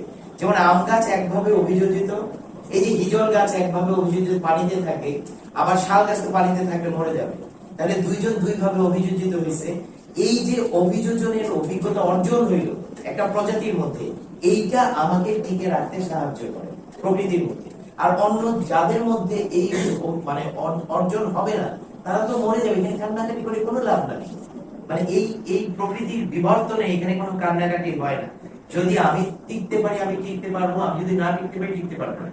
কিন্তু যখনই মানুষের হস্তক্ষেপ হবে তখনই আসলে প্রশ্নটা দাঁড়াবে, কারণ আপনি হস্তক্ষেপ করে ফেলেছেন এখানে। তখন আমাকে পাহাড় রাখার কথা বলতে হবে, নদীর কথা বলতে হবে। আপনি যদি আজকে থেকে মানে হোমোসেপিয়েন্সদের যুগেও আসলে মানে আদি যুগেও চলে যায় 14,000 বছর আগে, তখন কি কেউ আন্দোলন করেছিল মধুমতি নদী রক্ষা করতে হবে? তখন আন্দোলন করেই তো নাই, সেগুলো দরকারই তো ছিল না মধুমতি নদী রক্ষা করতে পারে। এটা এখন আমাদের সমস্যা, আমাদের সংকট, কারণ আমাদের টিকে থাকার সাথে এখন মধুমতি নদী জড়িত। এই কারণে আমরা আসলে এটা বলছি। এই কারণে বুঝতে হবে যে একটা টাইম লাইন আছে, একটা ক্রোনোলজি আছে জিনিসটা, যে আমরা কিভাবে কোন অভিজ্ঞতার ভেতর দিয়ে এসেছি। আচ্ছা, আপনারা কি একটা বই পড়েছেন? এটা মূলত আমাদের আরেকজন, আমি ডারউইন যেহেতু বলেছি আমি আরেকজন তাত্ত্বিকের কথা বলতে চাই, কার্ল মার্কস। কার্ল মার্কসের ইকোলজি নিয়ে বেল্লামই ফাস্টের একটা বই আছে, পড়েছেন না, মার্কস ইকোলজি। তো এই বইতে কিন্তু খুব চমৎকার ভাবে মার্কসের ইকোলজির কনসেপ্টটাকে আসলে ন্যারেট করা হয়েছে। ন্যারেট করতে গিয়ে আসলে ডারউইনকে আসলে টেনে আনা হয়েছে, মূলত মানে কনসেপচুয়ালি ডারউইনকে টেনে নিয়ে আসা হয়েছে। এবং এইটার যে মূল জায়গা মানে এই কনসেপ্টের মানে মার্কসের ইকোলজির কনসেপ্টের মূল জায়গা হচ্ছে সারাউন্ডিং, মানে আমার চারপাশে যা আছে তাকে আসলে বোঝা, এবং এটার সাথে আমি কানেক্টেড। এই উৎপাদন ব্যবস্থাগুলি এটার সাথে কানেক্টেড। এটাকে সামাজিকীকরণ বলে আসলে দেখা যায় যখন উৎপাদনের সাথে শ্রম এবং শ্রমের রাজনীতি জড়িত হয়। সেটা কিন্তু অন্য জায়গাতেও আছে। যেমন একটা মৌমাছির চাক, একটা মৌমাছির চাকের মধ্যে শ্রেণী ভাগ আছে। ওইখানে রানী মৌমাছি আছে, ওইখানে আপনার পুরুষ মৌমাছি আছে, এবং the kind of the মৌমাছির চাক অনেক বেশি মানে ইকোফেমিনিস্ট হয়তো বা মৌমাছিরা, যার জন্য পুরুষগুলাকে খুব বেশি পাত্তা দেয় না বা পুরুষগুলাকে মায়েরা ফেলায় কোনো এক সময়। তো অন্যদেরকে আসলে কাজ করায়, ওইখানে শ্রম শোষণ আছে, কাজই তো করে, রানীটা বইয়া বইয়া খায়, মানে ওইখানেও সেম একই রকম ঘটনা আছে। কিংবা আমি এটা বুঝতে পারতেছি মানুষের সমাজ দিয়ে, তো এটা হয়তো মৌমাছিরা এটা শুনলে বলতে পারে, যদি আমি মৌমাছিদের ভাষা বুঝতে পারতাম তাহলে হয়তো বা মৌমাছিরা বলতে পারতো যে মানুষের চিন্তা দিয়ে আমি এটা বুঝতেছি দিকে মানে বলতো, হয়তো বা বলতো যে তোমার এই কনসেপ্টটা বলতো। কারণ মৌমাছির মধ্যেও আছে, তারাও যখন কোথাও মধু খুঁজতে যায়, আপনারা মনে হয় জানেন যে হানি বি ড্যান্স আছে, মৌমাছিরা নাচ করে যে এইখান থেকে ওই গাছ কত দূরে, এবং ওইটা ডিগবাজি খাইয়া দেখায় ওই মধু কি একটু তিতা হবে নাকি মিষ্টি হবে। কত কিলোমিটার দূরে, এটা তাদের নাচের মাধ্যমে এটা দেখায়। দেখানোর পরে সবাই সিদ্ধান্ত নেয় তারা কোথায় যাবে বা কি করবে, এরকম একটা প্রক্রিয়া। তাদেরও বিশ্ববিদ্যালয় আছে, মানে প্রাণী জগতের তো একটা বিশ্ববিদ্যালয়, মানে আমরা বিশ্ববিদ্যালয় যে কনসেপ্টে বিভিন্ন জায়গা থেকে আসি, বিভিন্ন রকমের ডিসিপ্লিন নিয়ে বাহাস করি, গবেষণা করি, এটা প্রাণ জগতের মধ্যে আসলে আছে। এখন মানুষ কিভাবে এটার সাথে কানেক্টেড, মানে সেটা খুব গুরুত্বপূর্ণ বিষয়। তো মার্কস বিষয়টাকে এই ইকোলজিকে এই নেচার এবং ম্যাটেরিয়ালের সাথে আসলে চিন্তা করেছে যে এটি একটি দ্বান্দ্বিক অবস্থা দিয়ে আসলে সবসময় করতে হবে, যে এটা কোনো প্রতিষ্ঠিত বিষয় নয়। যে আপনার, আমরা যদি উদাহরণটা এইভাবে দেই যে দীঘা দান না থাকলে সমস্যা কি, বঙ্গবন্ধু লক্ষ্মী দীঘা দানের ভাত খাইছে বলে আজকে বিবেককেও যে লক্ষ্মী দীঘা দানের ভাত খাইতে হবে বঙ্গবন্ধুর মতাদর্শ ধারণ কইরা, সেটা নিশ্চয়ই আসলে বাংলাদেশের কৃষি বিভাগ মানবে না। কিন্তু এটাই আসলে হওয়া হয়তো বা উচিত। কিন্তু ঝামেলাটা আসলে কোথায়? লক্ষ্মী দীঘার ধান না থাকাতে, লক্ষ্মী দীঘার ধান না থাকাতে লক্ষ্মী দীঘার ধানের জমিতে যে কই মাছ ছিল, সেই কই মাছের ইকোসিস্টেমটা নষ্ট হয়ে গেছে। এখন কই মাছ না থাকলে আসলে সমস্যা কোথায়? কই মাছ না থাকলে সমস্যা ছিল, মানুষই আসলে এই কই মাছ খাইছে। এখন এই কই মাছ, আমি যদি মানুষের সমাজে আসি, সংস্কৃতি, এই কই মাছ দিয়ে এই অঞ্চলে অনেক ধরনের রান্না হয়, মানে যেটা স্পেশাল কোনো আসলে একটা রান্না হয়, ভাজি করতে পারে তারা, তরকারি রান্না করে, মানে এরকম একটা বিষয় আসলে তাদের আছে। তাহলে ওই যে রান্নার ধরনটা, এটা আসলে কোনো একটা ক্রিয়েটিভ জিনিস, যে ক্রিয়েটিভ জিনিসটা হারিয়ে যেতে পারে। তার মানে লক্ষ্মী দীঘা ধান যদি হারিয়ে যায়, হারিয়ে যেতে পারে কোন একটা রান্নার ধরন। তার মানে এটা একটা ইকোলজিক্যাল রিলেশনশিপ, খুব ক্রিটিক্যাল জিনিসটা, মানে হুট করে উড়ায় দেওয়া যায়। এমনকি আগের দিনে এই অঞ্চলের মানুষেরা, মানে এই গোপালগঞ্জ অঞ্চলের মানুষেরা যখন আউশ ধান বা তাদের দীঘা ধান কিংবা পাট কাটতে যাইতেন, তখন তারা দাঁড়া নামে একটা গান তাদের ছিল, নৌকায় যাইতে এবং তারা ওদের গায়ে গায়ে যেত। আমি কেউ বলতে পারি গান না থাকলে আসলে সমস্যা কি? এই গান না থাকলে কোনো সমস্যা ছিল না। কিন্তু যখন আজকে আমি আরেকজনের নাম দিই, পার্থ, তাই না, এইটা না থাকলে কোনো সমস্যা ছিল না।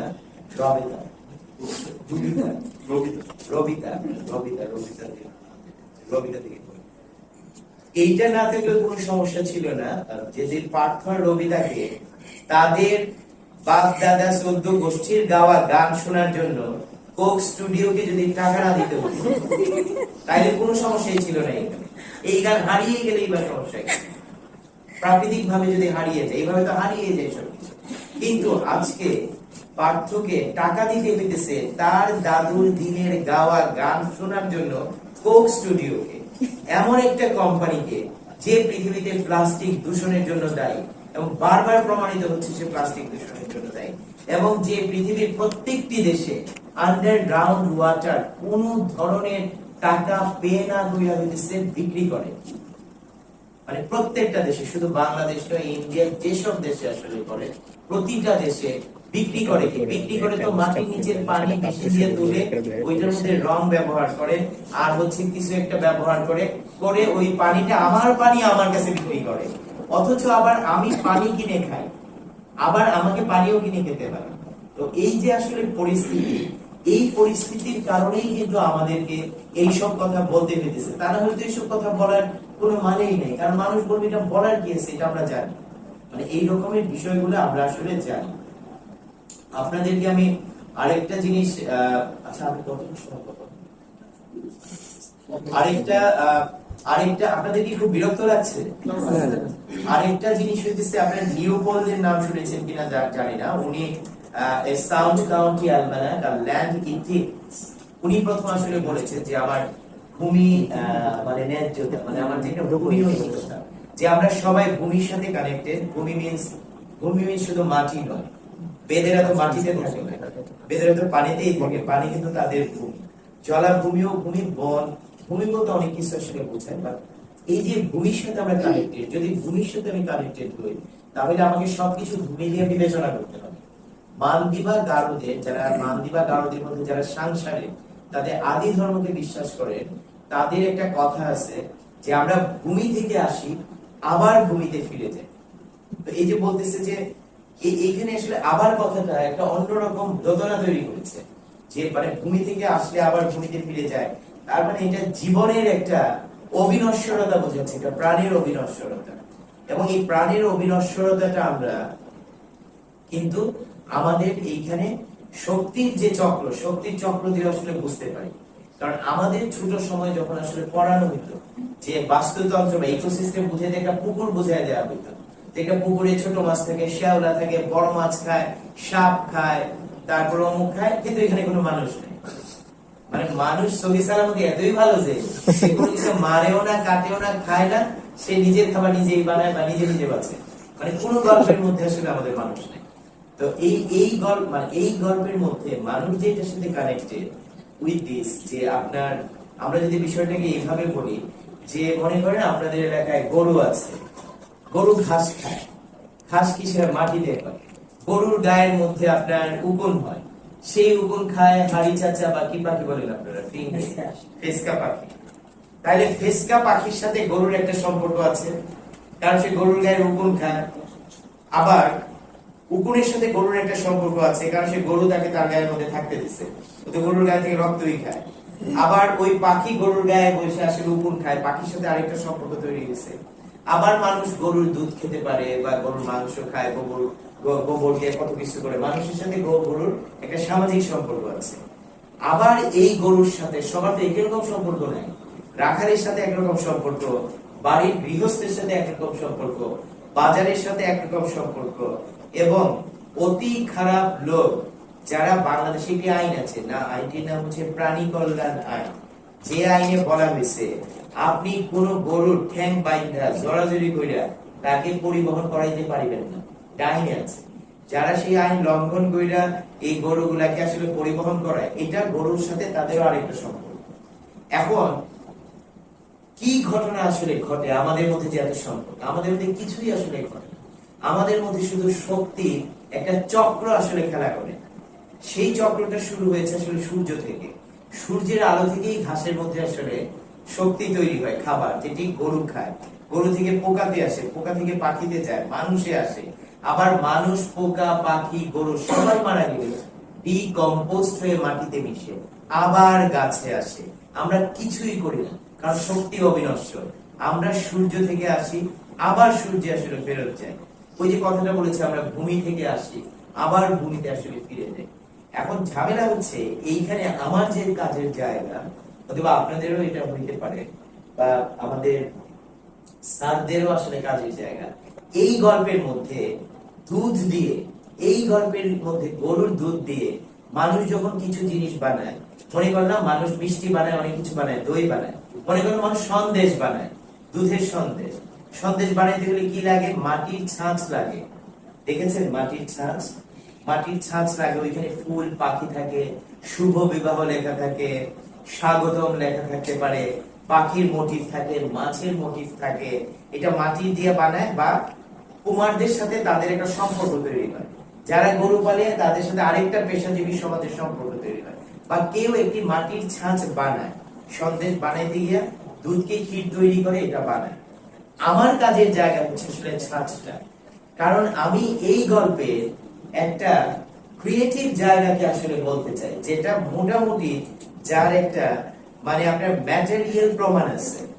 তার মানে আমার কাছে খুব জরুরি হইতেছে আসলে ওই সন্দেশের ছাঁচ, যেটা এই গল্পে তৈরি হয়। এই গল্পে যদি একটি কাউকে আসলে মেরে ফেলা হয়, তাহলে সন্দেশের ছাঁচটি আর বানানো যাবে না, কারণ এটা আপনারাই বলছেন, কারণ এটা আন্তনির্ভরশীল, ইন্টারডিপেন্ডেন্ট। আমরা ইন্টারডিপেন্ডেন্ট রিলেশনশিপের কথা বলি। তাহলে এখানে যদি আমি গরুকে মেরে ফেলি বা গাছ মেরে ফেলি, আমি যদি পাখি মেরে ফেলি, সূর্য মেরে ফেলা তো সম্ভব না। তাহলে আমি যদি মাটি না রাখি, তাহলে দুধ হবে না, শেষ পর্যন্ত আমার সমাজে ওই সন্দেশের ছাঁচটা তৈরি হবে না। এই সন্দেশের ছাঁচটাকে যদি আমি আরাফাত স্যারের লিটারেচার দিয়া বুঝি, বা স্যারের লিঙ্গুইস্টিক্স দিয়া বুঝি, এই দুইটা জিনিসই তো থাকবে না। মানে আমি ছাঁচ দিয়ে এটা বললাম, তাহলে আরাফাত স্যারের গল্প, উপন্যাস, কবিতাও তৈরি হবে না। কে জানি কালকে নীরেন্দ্রনাথ চক্রবর্তী থেকে শুরু করে জীবনানন্দ যাবতীয় জিনিস বইলা ফেলছিল, জর্জ অরওয়েল থেকে শুরু করে, কাফকা থেকে শুরু করে, মানে যা যা জিনিস আছে আর কি দুনিয়ায় সব বইলা ফেলাইছে। এগুলো কোনো কিছুই হবে না, কোনো কিছুই থাকছে না। মানে কারণ কানেক্টেড, মানে আমরা সবাই আসলে আন্তনির্ভরশীল।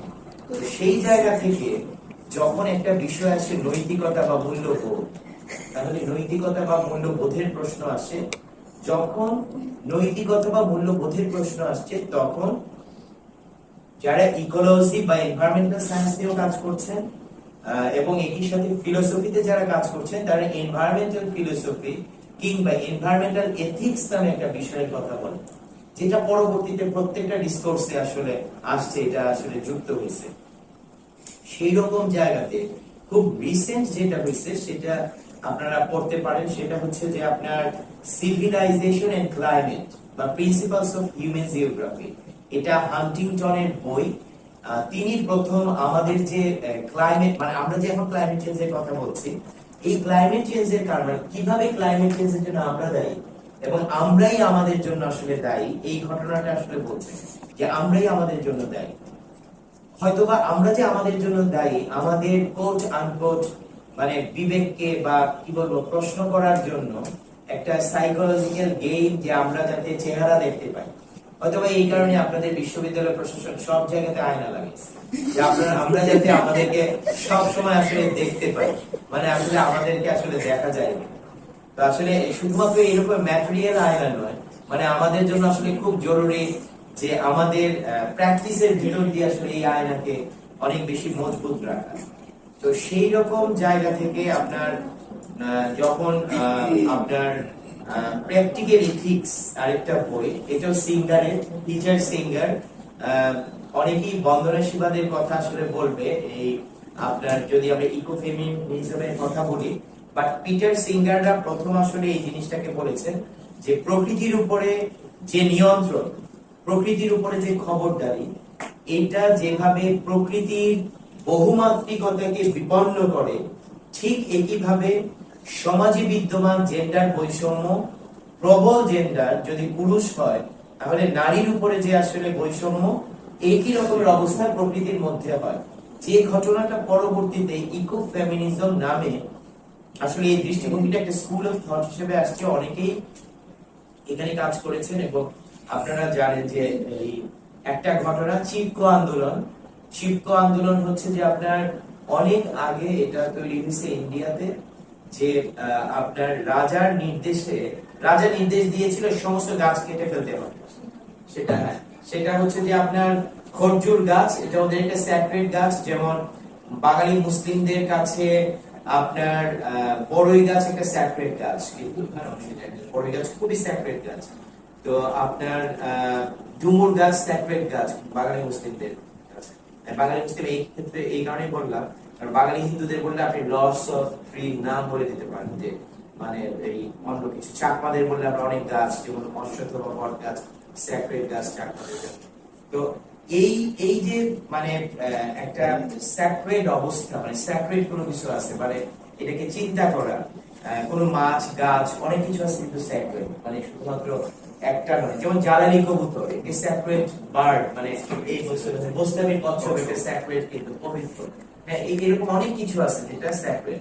তো এই স্যাক্রেড যে বিষয়গুলো আছে, এই স্যাক্রেড বিষয়গুলা মানে প্রাণগুলার সাথে সমাজের সম্পর্ক কিন্তু ভিন্ন রকমের, এবং প্রত্যেক ক্ষেত্রেই কিন্তু স্যাক্রেড আছে, মানে প্রতিটা ক্ষেত্রেই, মানে প্রতিটা প্রাণের ক্ষেত্রে কোনো না কোনো জায়গায়, কোনো না কোনো সংস্কৃতিতে সে আসলে পবিত্র, মানে পবিত্র একটা মর্যাদা পেয়েছে। সেটা কারণও আছে আসলে, মানে কারণটা হইতেছে যে এই রকমের প্রজাতিগুলো অধিকাংশ সময় আমরা বলি কিস্টোন প্রজাতি। কিস্টোন হইতেছে সেই প্রজাতি যারা কোনো একটা প্রতিবেশে বা বাস্তুতন্ত্রে বা একটা ইকোসিস্টেমে অধিকতর প্রাণকে আসলে ধারণ করতে পারে, কানেক্ট করতে পারে। যেমন বট গাছ কেন আসলে পবিত্র? সে অনেক কিছুকে ধারণ করতে পারে, অনেক কিছুকে ধারণ করে। এখন কেউ আসলে রাগ করতে পারে যে আপনি কি এটা দিয়ে বলবেন যে একটা শামুক আসলে কিস্টোন নয়? অবশ্যই শামুক কিস্টোন প্রজাতি। কোন একটা স্যার বলাই হইতেছে কোন না কোন সংস্কৃতিতে, কোন না কোন বাস্তুতন্ত্রে শামুকের গায়ে একজনের শ্যাওলা জন্মায়, তারপরে সে আসলে কানেক্ট করেছে, মানে এটা ছাড়া হবেই না।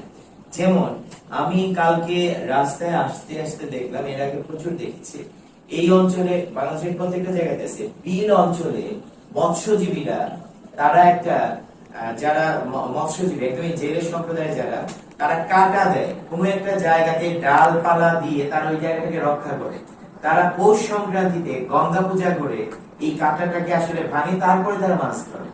তার মানে এই জায়গাটা, এই কনসেপ্টটাকে বলা হচ্ছে অভয়াশ্রম কনসেপ্ট, মানে এরকম একটা জায়গা। তো এরকমের অনেক কিছু আছে, মানে প্রচুর প্র্যাকটিস আছে, যে প্র্যাকটিস দিয়ে মানে লোকাল কমিউনিটি প্রাণ প্রজাতিকে আসলে সুরক্ষা করে। বাট এগুলা অ্যাড্রেস নয়, মানে আমাদের মেইন স্ট্রিম যে কর্মসূচি, সেই কর্মসূচিতে আমরা এগুলোকে অ্যাড্রেস করিনি। মানুষকে, সাধারণ মানুষকে আমরা মনে করেছি যে তারা কিছুই জানে না।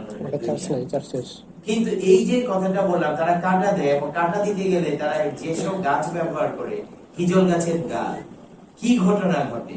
কারণ হিজল গাছের ডালে এক ধরনের ছত্রাক জন্মায়, যে ছত্রাকটা একটা ব্যাকটেরিয়ার কলোনি তৈরি করে, যেটা মাছের খাবারের জন্য ব্যবহৃত হয়। তাহলে সে কিভাবে জানলো? সে কি বোটানি পড়েছে? সে কি কেমিস্ট্রি পড়ছে? তার কি মাইক্রোস্কোপ আছে? সেটা বুঝলো কিভাবে যে পাতার মধ্যে এটা তৈরি হয়? তার একটা দীর্ঘদিনের লোকায়ত অভিজ্ঞতার ভিতর দিয়ে সেটা বুঝেছে। হয়তোবা সে এর আগে অনেক ধরনের গাছ ব্যবহার করেছে, কিন্তু দেখছে যে না, এটা দিলে বেশি ভালো, হিজল গাছ, তেঁতুল গাছ দিলে ভালো, কোথাও বিভিন্ন জায়গায় বিভিন্ন কিছু দিয়ে দেখছে যে না, এখানে মাছের মানে পরিবার বা সংখ্যা এটা ভালো থাকে, জায়গাটা অনেক ঠান্ডা থাকে। এবং এই অংশটুকু বলে আমি অন্য একটা অংশ দিয়ে দিচ্ছি, সেটা হচ্ছে পুরো একটা বিলে বা নদীতে প্রত্যেকটা জায়গায় কিন্তু একই রকমের থাকে না, আপনারাও জানেন। যেমন কোন কোন নদীর যেটা খুবই অতি গভীর স্থান, এটাকে কুম বা দহ বলে। অনেকে বলে যে এটা বিলের দোষী জায়গা। যেমন চান্দার বিলে আমরা শুনছি যে বেহুলা লক্ষ্মীধরের নৌকা ডুবে গিয়েছিল চাঁদ সওদাগরে। তাহলে এটা একটা কাহিনী। তাহলে এই সামাজিক কাহিনীর পুরো একটা প্রাকৃতিক মানে তার ইতিহাস আছে, বা প্রাকৃতিক অবদান বা গুরুত্ব আছে ওই জায়গায়। তো দেখা গেছে যে কোনো একটা বিল বা নদীতে যে জায়গাগুলোকে দহ বা কুম বলা হয়েছে যে দোষী জায়গা, ওইখানে গেলে নৌকা ডুবে যেতে পারে। পরীক্ষা করে দেখা গেছে যে ওইগুলা হচ্ছে বেসিক্যালি মাছের ব্রিডিং গ্রাউন্ড, মাছ ওইখানে ডিম পারে, তার প্রজনন স্থল ওইগুলো, এবং মা মাছগুলো ওইখানেই থাকে। এটা সকল জায়গার ক্ষেত্রে আসলে প্রমাণিত হয়েছে, যে কারণে বলা হচ্ছে যে বিল বা নদীর ওই জায়গাগুলো রক্ষা করতেই হবে। মানে যার জন্য আমাদের সমস্ত নদী বিল মরে গেলেও এখন আমাদের ফিশারিজ ডিপার্টমেন্ট বা তারা চায় অভয়াশ্রমের নামে ওই জায়গাগুলোকে রক্ষা করা, কিন্তু আমাদের ফিশারিজ ডিপার্টমেন্ট আমাদের কিন্তু এই জিনিসটা আসলে পড়াইতে পারে না। মানে এই কনসেপ্টটাও কিন্তু আমাদের নিতে হয়েছে একদম সাধারণ জেলে জীবন থেকে, একদম লোকায়ত জ্ঞান থেকে। আচ্ছা, এই জায়গা পর্যন্ত এসে এখন আমি অন্য আরেকটা জায়গাতে যাইতেছি, সেটা হচ্ছে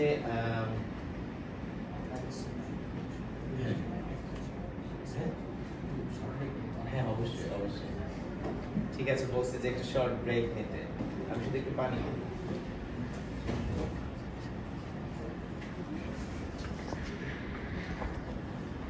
আচ্ছা, তারপর আমরা বলা শুরু করি, সমস্যা নেই।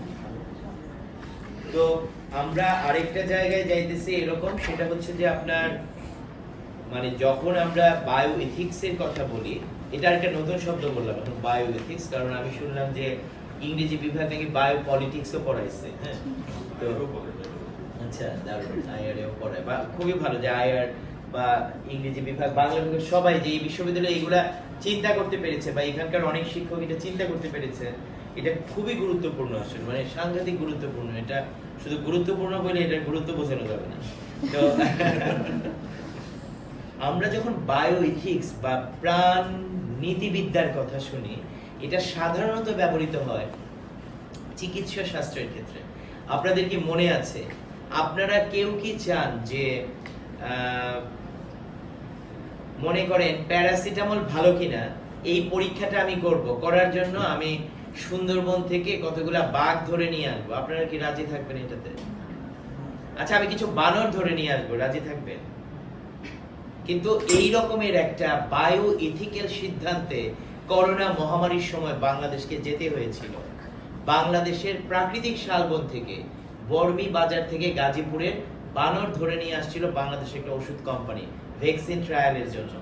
এবং গ্রামের মানুষ তো বানর ধরতে দিবে না, গ্রামের মানুষ একদম যুদ্ধ করে মরে যাবে আসলে, মানে মানুষকে লাঠি দিয়ে পিটাইয়া আসলে, কিন্তু মানুষ বানর ধরতে দিবে না। বুঝলি এটা কেমন কথা?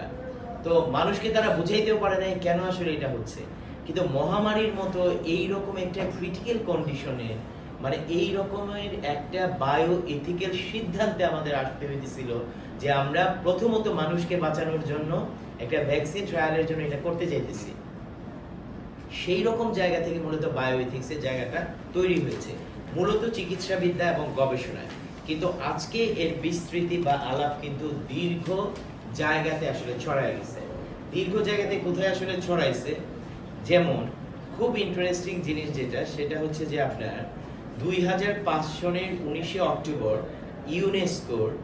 ইউনেস্কো মূলত universal declaration on bio ethics and human rights, মানে এই যে আমার প্রাণের প্রতি আমার যে নৈতিকতা, এইটাকে মানবাধিকার বলে ঘোষণা করেছে। যে আমি যে বিড়ালের প্রাণ রক্ষা করতে চাই, গাছের প্রাণ রক্ষা করতে চাই, আমি যে মাছের প্রাণ রক্ষা করতে চাই, এই যে আমার প্রাণের প্রতি আমার যে নৈতিকতা, মূল্যবোধ, এটা আমার মানবাধিকার। যদি এটা না করতে দেওয়া হয় তাহলে আমার মানবাধিকার লঙ্ঘিত হতে পারে। বাংলাদেশ কিন্তু এই ঘোষণাতে স্বাক্ষর করেছে, তার মানে এটি বাংলাদেশ একটা স্বাক্ষরকারী দেশ। বাংলাদেশ একটা আইন তৈরি করছে, আইনটা হচ্ছে Bangladesh national institute of biotechnology আইন। এই আইনে একমাত্র বায়ো ইথিক্স এই শব্দটা ব্যবহার করেছে, আর অন্য কোনো আইনে বাংলাদেশে এটা নেই। বায়ো ইথিক্স শব্দটা ব্যবহার করেছে, বুঝতে হবে সে বায়োটেকনোলজির আইনে, কিন্তু কোনো দর্শন শাস্ত্রের বিষয়ে নয়, পরিবেশ বিজ্ঞান বিভাগের কোনো বিষয় নয়। বায়োটেকনোলজির ক্ষেত্রে যে বায়োটেকনোলজি পৃথিবীতে বিতর্কিত হচ্ছে যে প্রাণের মানে যে কোনো প্রাণকে বিকৃত করে ফেলার জন্য। যেমন আপনার আমাদের বাংলাদেশে যেটা ঘটেছে সেটা হলো আমাদের 9টা বেগুনের জাতের মধ্যে বাইরে থেকে একটা বিটি জিন, যেটা মাটিতে থাকে, ব্যাসিলাস থুরিনজেনিসিস নামে একটা ব্যাকটেরিয়া, এটা মাটিতে থাকে। এই ব্যাকটেরিয়া থেকে একটা জিন নেওয়া হয়েছে, এটাকে বলে বিটি জিন। এই জিনটা আমাদের বেগুনের ভিতরে ঢুকানো হয়েছে, ঢুকিয়ে বেগুনটাকে বলা হয়েছে বিটি বেগুন। আমাদের 9টা বেগুনের জাত, যেমন কাজলা, নয়নতারা, খটখটিয়া, রংপুরে কারো বাড়ি আছে জানুন, রংপুরে খটখটিয়া নামে একটা গ্রাম আছে, খটখটিয়া গ্রামের বেগুন খটখটিয়া, কারণ হ্যাঁ খটখটিয়া গ্রামেরই বেগুন খটখটিয়া। তাহলে এবং আইনে আছে এই ধরনের গবেষণা কখনোই উৎসে করা যাবে না, উৎসে। অথচ বিটি বেগুনের ফিল্ড ট্রায়াল খটখটিয়া গ্রামেই হয়েছে, ওসব বলাই হয়েছে উৎসে করা যাবে না, এবং উৎস দেশেও করা যাবে না। তাহলে বেগুন তো বাংলাদেশের উৎসস্থল, মানে এটা কান্ট্রি অফ অরিজিন। তাহলে এই যে বায়োটেকনোলজির আইনে বায়ো এথিক্সের সংজ্ঞা দেয়া হইল, অবশ্যই দেওয়া উচিত বায়োটেকনোলজির আইনেই এটা সবচেয়ে বেশি থাকা উচিত, কিন্তু অন্যগুলোতেও না, মানে থাকা উচিত। এইখানে বায়ো এথিক্স বলতে কি বলা হয়েছে এটা যদি আমরা একটু বলি, তারা এখানে বলতে চাচ্ছে যে শাখায় মূল্যবোধ, দর্শন ও জনমতের আলোকে জীববিজ্ঞান, বিশেষত জীব প্রযুক্তির উন্নয়ন ও সম্ভাব্য সামাজিক প্রভাব সম্পর্কে আলোচনা করা হয়, তাই বায়ো এথিক্স। ঠিক সংজ্ঞা অনুযায়ী খুবই গুরুত্বপূর্ণ। এখন আমরা কি আমাদের দর্শন, আমাদের মূল্যবোধ, আমাদের জনমত আসলে তুলে ধরতে পারবো এই ধরনের ক্ষেত্রে? যে আমরা কি বলতে পারবো বাংলাদেশ কেন গোল্ডেন রাইস আমাদের উপর চাপাই দিতে চায়? গোল্ডেন রাইস হইতেছে আমাদের BR29 ধানের ভিতরে ইনসার্ট করা একটা জিন, যে জিনের কারণে এই কোট আনকোট সোনালী ধান নিজে নিজে ভিটামিন এ তৈরি করবে। কেন ভিটামিন এ আমাদেরকে খাইতে হবে? কারণ আমরা তো সবাই রাতকানা, তার জন্য আমাদের ভিটামিন এ খাইতে হবে। আর আমাদের মায়েরা, আমাদের দাদি নারীরা যে চতুর্দিক থেকে এই শাক লতা পাতা সমানে কুড়াইতেছে, এই থানকুনি, এলাচা, কলমি, তেলাকুচা, যেগুলো ভিটামিন এর উৎস, তাই তো আমাদের ভিটামিন এ লাগছে না। তাহলে আমাকে কেন আজকে এই চালের ভাত খাইতে হবে, যে চাল সিদ্ধ করার পরে সাথে সাথে না খেলে এটা ভিটামিন এ নষ্ট হয়ে যাবে? এটা কত বিপজ্জনক। তাহলে এটা কিভাবে একজন কৃষকের পক্ষে খাওয়া সম্ভব? কিংবা আরাফাত স্যারের মতো, বা এই আমাদের স্যারের নাম শামিমা স্যারের মতো এটা কিভাবে সম্ভব? কারণ তাকে তো ক্লাস করে গিয়া বাড়িতে ভাত খেতে হবে, তাহলে এতক্ষণ পর্যন্ত ভিটামিন এ পাবে না, তাহলে তো তারা দুইজনেই রাতকানা হবে। তাহলে এই আমাদের সবার রাতকানা হওয়ার সমূহ সম্ভাবনা যাতে না থাকে, এই কারণে আমাদেরকে বাঁচানোর জন্য এটা একটা প্রকল্প, যে প্রকল্পে মূলত পুঁজি বিনিয়োগ করেছে বিল গেটস ফাউন্ডেশন। তাহলে বিল গেটস ফাউন্ডেশন পুঁজি বিনিয়োগ করেছে আমরা কেন সন্দেহ করব না? এইখানে আসলে টাকার লগ্নি করেছে এই প্রকল্পে সিনজেন্টা, এটা একটা কৃষি বিষ কোম্পানি, তাহলে আমরা কেন সন্দেহ করব না? যদি এটা বাংলাদেশ সরকার করত তাহলে আমরা সন্দেহ করতাম না, সরকার আমাদের ভালোর জন্য কোনো কিছু করছে, তাহলে আমাদের অন্যরকম বিষয় থাকতো। এখন কোন একটা কোম্পানি সিনজেন্টা, আমরা কেন আসলে তাকে ছেড়ে দিব? যে সে কেন আসলে আমাদের ভালোর জন্য করবে, এটা আমরা মেনে নিতে পারবো? এটা তো মেনে নেওয়াই আসলে কঠিন, কারণ এই কোম্পানিগুলোই কিন্তু আমাদের প্রাণ প্রকৃতিকে মেরে ফেলছে। সিনজেন্টার রিফিট নামে একটা হার্বিসাইড আছে, আগাছানাশক, যার ফ্ল্যাপের মধ্যে বলা হয়েছে আপনি এই আগাছানাশক ব্যবহার করলে এই ঘাস মরে যাবে, আগাছা। এখানে ব্রাহ্মী শাকের কথা বলা আছে। ব্রাহ্মী শাকের নাম ব্যবহার আয়ুর্বেদের মধ্যে আছে, অথর্ববেদেও আছে। 5000 বছর প্রাচীন ডকুমেন্টে যে গাছের ব্যবহার আছে, একটা কোম্পানি কেন বলবে তাকে আসলে মেরে ফেলতে হবে? এইখানে হইতেছে যে আমার আপনাদের কি বলে উত্তরবঙ্গের বিখ্যাত শাক, কি নাম? বথুয়া শাকের নাম আছে, এবং ভাওয়াইয়া গানের মধ্যে আছে বথুয়ায় ফল ফল করে। এখন ওইখানে বথুয়ার নাম আছে, এটা দিলে আলুর জমিতে বথুয়া শাক মরে যাবে। কারণ বথুয়ার শাক না থাকলে যে ভাওয়াইয়া গানে বথুয়া হলফল করে, এই রূপকল্প আমি তৈরি করতে পারবো না, এটা তো আমাকে বুঝতে হবে। আমি কি খালি খাই?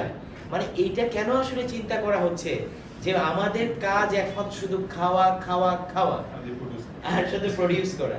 তো আমাদের যে অন্য কাজ আছে, আমরা যে কবিতা লিখি, গান বানাই, আমরা যে বিভিন্ন কিছু করি, তাহলে এইগুলার কি কোনো দাম নাই আসলে দুনিয়াতে? বা আমাদের কি কোনো অবদান নাই? মানে এইরকম একটা বিষয়। তাহলে বায়ো এথিক্স যখন বলে মূল্যবোধের কথা, আমাদেরকে চিন্তা করতে হবে তাহলে মূল্যবোধ বলতে আমরা কি বুঝি। তাহলে আইনে মূল্যবোধের সংজ্ঞা নির্ধারণ করতে হবে, দর্শনের সংজ্ঞা নির্ধারণ করতে হবে, জনমতের সংজ্ঞা নির্ধারণ করতে হবে। কারণ আমরা যদি এখন বলি এটা আমাদের দর্শন, যে সকল প্রাণ প্রকৃতিকে বাঁচাইতে হবে, এটা আমাদের দর্শন, তখন তারা না বলবে যে এটা আবার কি ধরনের দর্শন, মানে এটা আসলে খাপ খাবে না। তাহলে আমাদেরকে আইনে এটা ঠিক করতে হবে। আপনারা কেউ জানেন কিনা জানি না, বাংলাদেশে একটা মেডিকেল রিসার্চ কাউন্সিল আছে, যারা জাতীয় এথিক্স রিভিউ কমিটি তৈরি করেছে।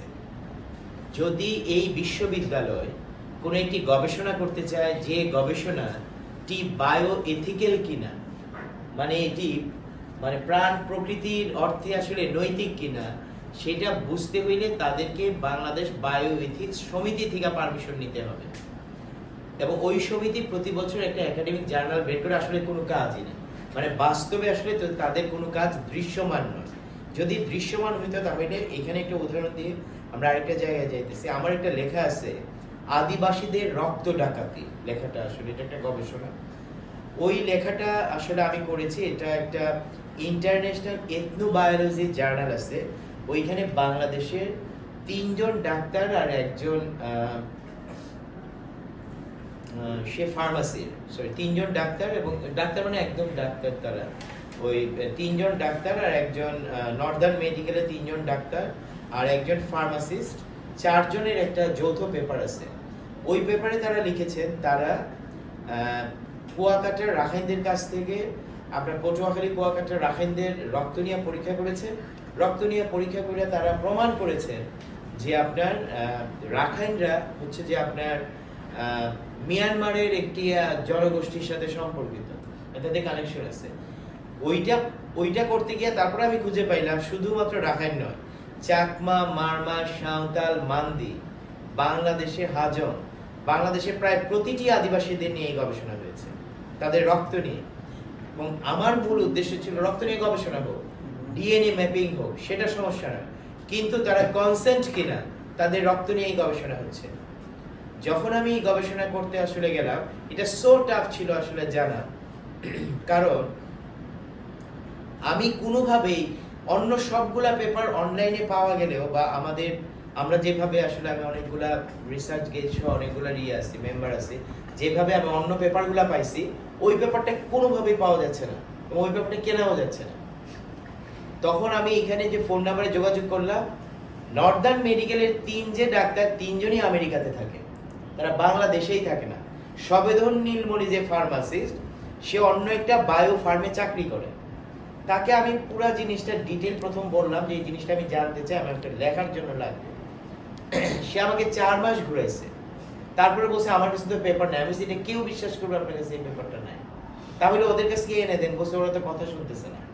তারপর অনেক কষ্ট করে এই পেপারটা অন্যভাবে জোগাড় করতে হয়েছে। তো তারপরে হইতেছে আমি বলছি আমাকে কোন একটা অ্যাড্রেস দেন আপনারা ওইখানে গেছেন, বুঝলেন আমরা তো এটা ডিসক্লোজ করতে পারবো না। আমি বলছি আপনারা তো কোনো কনসেন্টই নেন নাই। তখন ওনাকে বলছি, তখন ও আমার সাথে আর কথা বলেনি, ওই জিনিসটা জানে, ও খুবই শেয়ানা ওই জায়গাতে, যে কারণ তারা একটা কাজ করেছে এখানে বলছে যে এটা তো ইথিক্স রিভিউ কমিটি আমাদেরকে পারমিশন দিচ্ছে।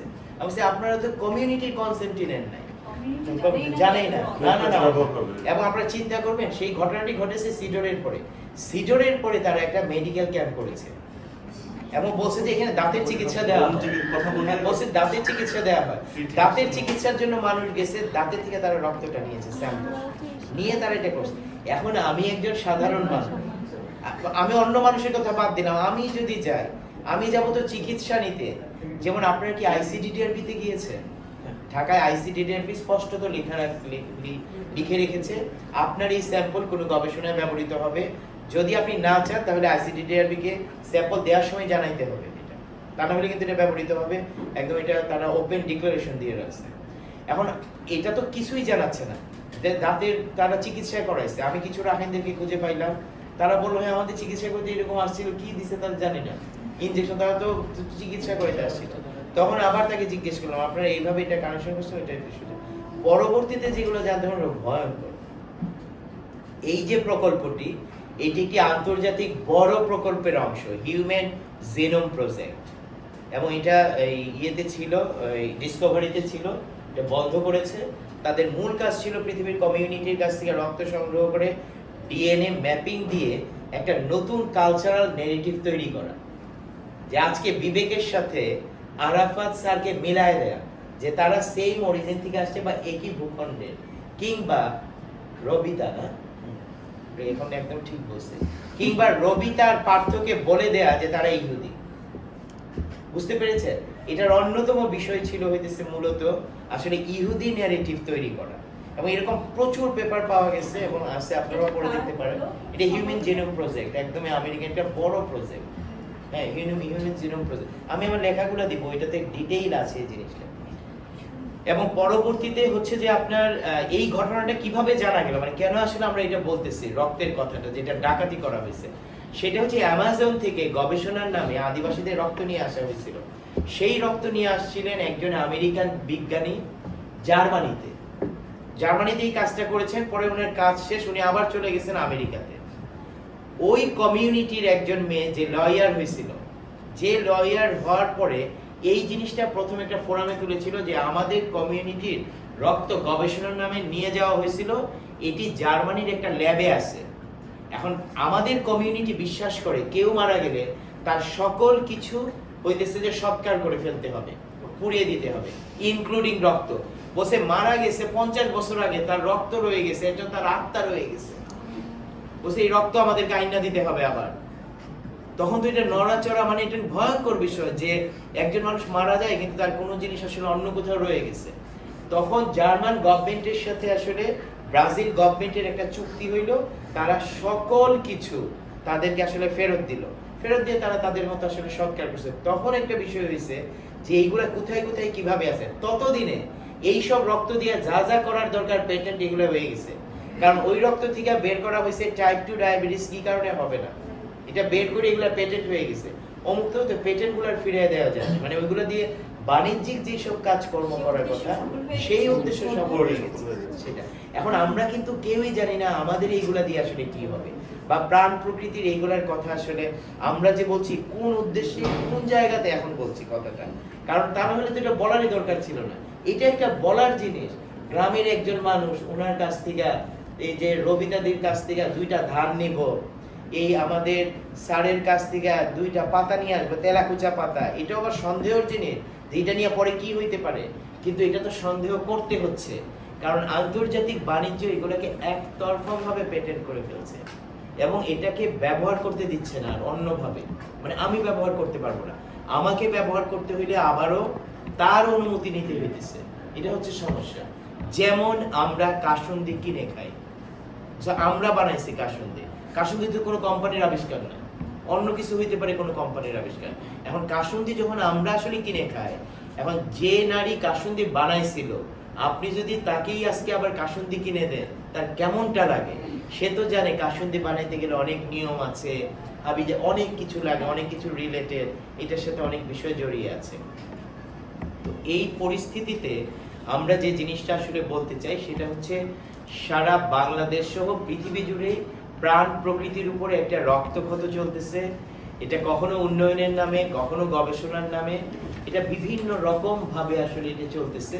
এবং সেই ক্ষেত্রে আমরাও কিন্তু আসলে ভালো নেই, মানে আমরা যে আসলে এত আমাদের কথা বলছি আমাদেরও ভালো নেই, মানে আমরা নিজেরাও আসলে ভালো নেই। সেই জায়গা থেকে আমরা হচ্ছে মহাবয়ানের ডাক এই কথাটি বলতে চাই। আমরা একদমই শেষের দিকে আজকের আলাপের ইয়েটা, আমরা যখন মহাবয়ানের ডাক কথাটা আসলে বলতেছি তখন আমাদেরকে বুঝতে হবে প্রাণ প্রকৃতির এই যন্ত্রণা কিংবা এই আহাজারিটা একটা মহাবয়ান, বা আমরা বলতে পারি একটা যে গ্র্যান্ড ন্যারেটিভের অংশ, এবং আমরা সবাই আসলে ইন্টার কানেক্টেড। এইখানে আমাকে অবশ্যই পিঁপড়া, শামুক কিংবা ঝিঝি পোকা বা একটা পাতার মানে ভাষা বোঝার মতো দক্ষতা আমার নিজের ভেতরে আসলে তৈরি করতে হবে। কারণ এটা বুঝতে হবে একটি শামুক বা একটা ব্যাঙ বা একটা মৌমাছি আমার ভাষা বোঝে, মানে মানুষের ভাষা সে বোঝে। আর তাহলে আমার ভাষা বুঝতে হবে, তাহলে গাছের ভাষা বুঝতে হবে। এবং আমরা সবাই তো এখন জানি যে প্রাণ প্রকৃতির সবাই নিজেদের ভাষায় কথা বলে, গাছরা খুবই ইন্টার কানেক্টেড। কিন্তু যে আমরা যদি যাই গাছ কাটতে, গাছেরা কিন্তু সাথে সাথে জানায় দেয় গাছ কাটতে আসছে, বিষ দিতে গেলে সাথে সাথে গাছেরা জানায় দেয়। এটা এগুলো একদমই এখন মানে প্রমাণিত, মানে এগুলা আবিষ্কারই করা হয়েছে। গাছ শেকড়ের মাধ্যমে ইন্টার কানেকশনটা তৈরি করতে পারে। আবার আমরা যেরকম, যেমন আপনারা মানে বিশ্ববিদ্যালয়ে তো অনেকেই আছে, কিন্তু আপনারা সমমনা বলেই আসলে এক হয়েছে। গাছেদের মধ্যে এটা আছে, সব গাছের মধ্যে আবার নিজেদের মধ্যে কিছু আলাদা গ্রুপ বা দল আছে, হয়তোবা তারা তাদেরকে আগে জানায় সবাইকে জানানোর আগে। তো এটা সবার মধ্যেই আছে। তো আবার বিশেষ গাছের মধ্যে বট গাছরা বট গাছদেরকে আগে জানায়, হয়তোবা তারা তাদেরকে আগে বাঁচাইতে চায়। মানে অন্য কদম গাছ হয়তো বা কদম গাছকে আগে জানায়, তারা তাদেরকে আগে বাঁচাইতে চায়। প্রত্যেকটা প্রাণ প্রজাতির মধ্যে কিন্তু এই বিষয়গুলা আছে, মানে এই ভাষাটা আসলে আছে। তাহলে এই ভাষাটা একটা গ্র্যান্ড ন্যারেটিভ ল্যাঙ্গুয়েজ, যে এই যে প্রাণ প্রকৃতির ভাষা, এটা আমরা হুট করে এইভাবে বুঝে ফেলার মতো বিষয় নয়।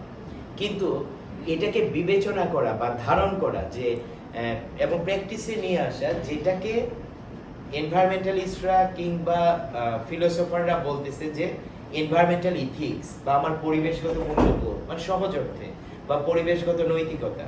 আমি যতটুকু শুনছি, মানে আপনাদের সবার সাথে কথা হয়নি, কয়েকজনের সাথে কথা হয়েছে, আপনারা খুবই দুর্দান্ত, মানে আপনাদের চিন্তা ভাবনা আপনারা খুবই দুর্দান্ত। যেমন বিশেষত আমি এখানে স্মরণ করছি যে আমাদের মশিউর রহমান স্যার মানে খুবই গুরুত্বপূর্ণ বিষয় আসলে ধারণ করেছেন, বিকজ মানে he is the part of the grand narrative.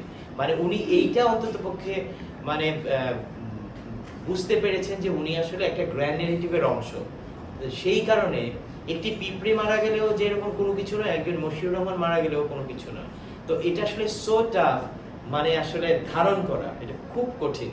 যে যদি এখনই আসলে চয়েস দেওয়া হয়, যে ইথিক্যাল চয়েস, যে গাছ, একটি মৌমাছি আর আমি, মানে যে কাউকে আসলে মারা হবে, আর সেই ক্ষেত্রে আসলে আমাকে আগে মেরে ফেলা হোক, মানে এরকম বলাটা আসলে অনেক কঠিন। তো এটা আসলে একটা প্র্যাকটিসের বিষয়, মানে আমরা তো এটা চাইবো না, মানে খুব স্বাভাবিক অর্থেই আমি পার্সোনালি আমি চাইবো না, মানে মানুষকে আগে মেরে ফেলবো, এটা আমি মেনেই নিতে পারবো না।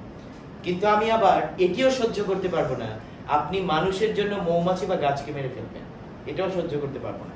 তার মানে আমাদের কোনো একটা পন্থা অবলম্বন করতে দিতে পারে, পদ্ধতি অবলম্বন করতে দিতে পারে, যে কিভাবে আমরা এই রকমের কাজগুলাকে আসলে এগিয়ে নিয়ে যেতে পারি, বা আমাদের কাজগুলাকে আসলে মানে কিভাবে আসলে করতে পারি। সেটা করার জন্য আমার যে বিবেচনা, আমার যে যতটুকু অভিজ্ঞতা, আমার কাছে মনে হয়েছে যে কোনো একটা স্থানীয় বাস্তুতন্ত্রকে বোঝাটা জরুরি। স্থানীয় বাস্তুতন্ত্র, আমি একটা একাডেমিক ল্যাঙ্গুয়েজে শব্দটা বললাম, কোনো একটা লোকাল ইকোসিস্টেমকে বোঝাটা জরুরি। কোনো একটা লোকাল ইকোসিস্টেমকে যদি আমি আসলে বুঝি এবং তাকে যদি স্বীকৃতি দেই, তাকে যদি সম্মান করতে চাই বা সুরক্ষা করতে চাই, তাহলেই সবকিছু করা সম্ভব। এখন এটা সো টাফ, মানে খুবই কঠিন আসলে বিষয়টা। যেমন একটা লোকাল ইকোসিস্টেম, যেমন এখানে একটা বিল, এই বিলের মধ্যে কিছু মাছ আছে, এই মাছ কিছু মানুষ ধরে, তারা আবার গল্পও করে, তাদের ঘরে আবার কাঁথা বানায়, কাঁথার মধ্যে আবার পুঁটি মাছ একটা মোটিভ।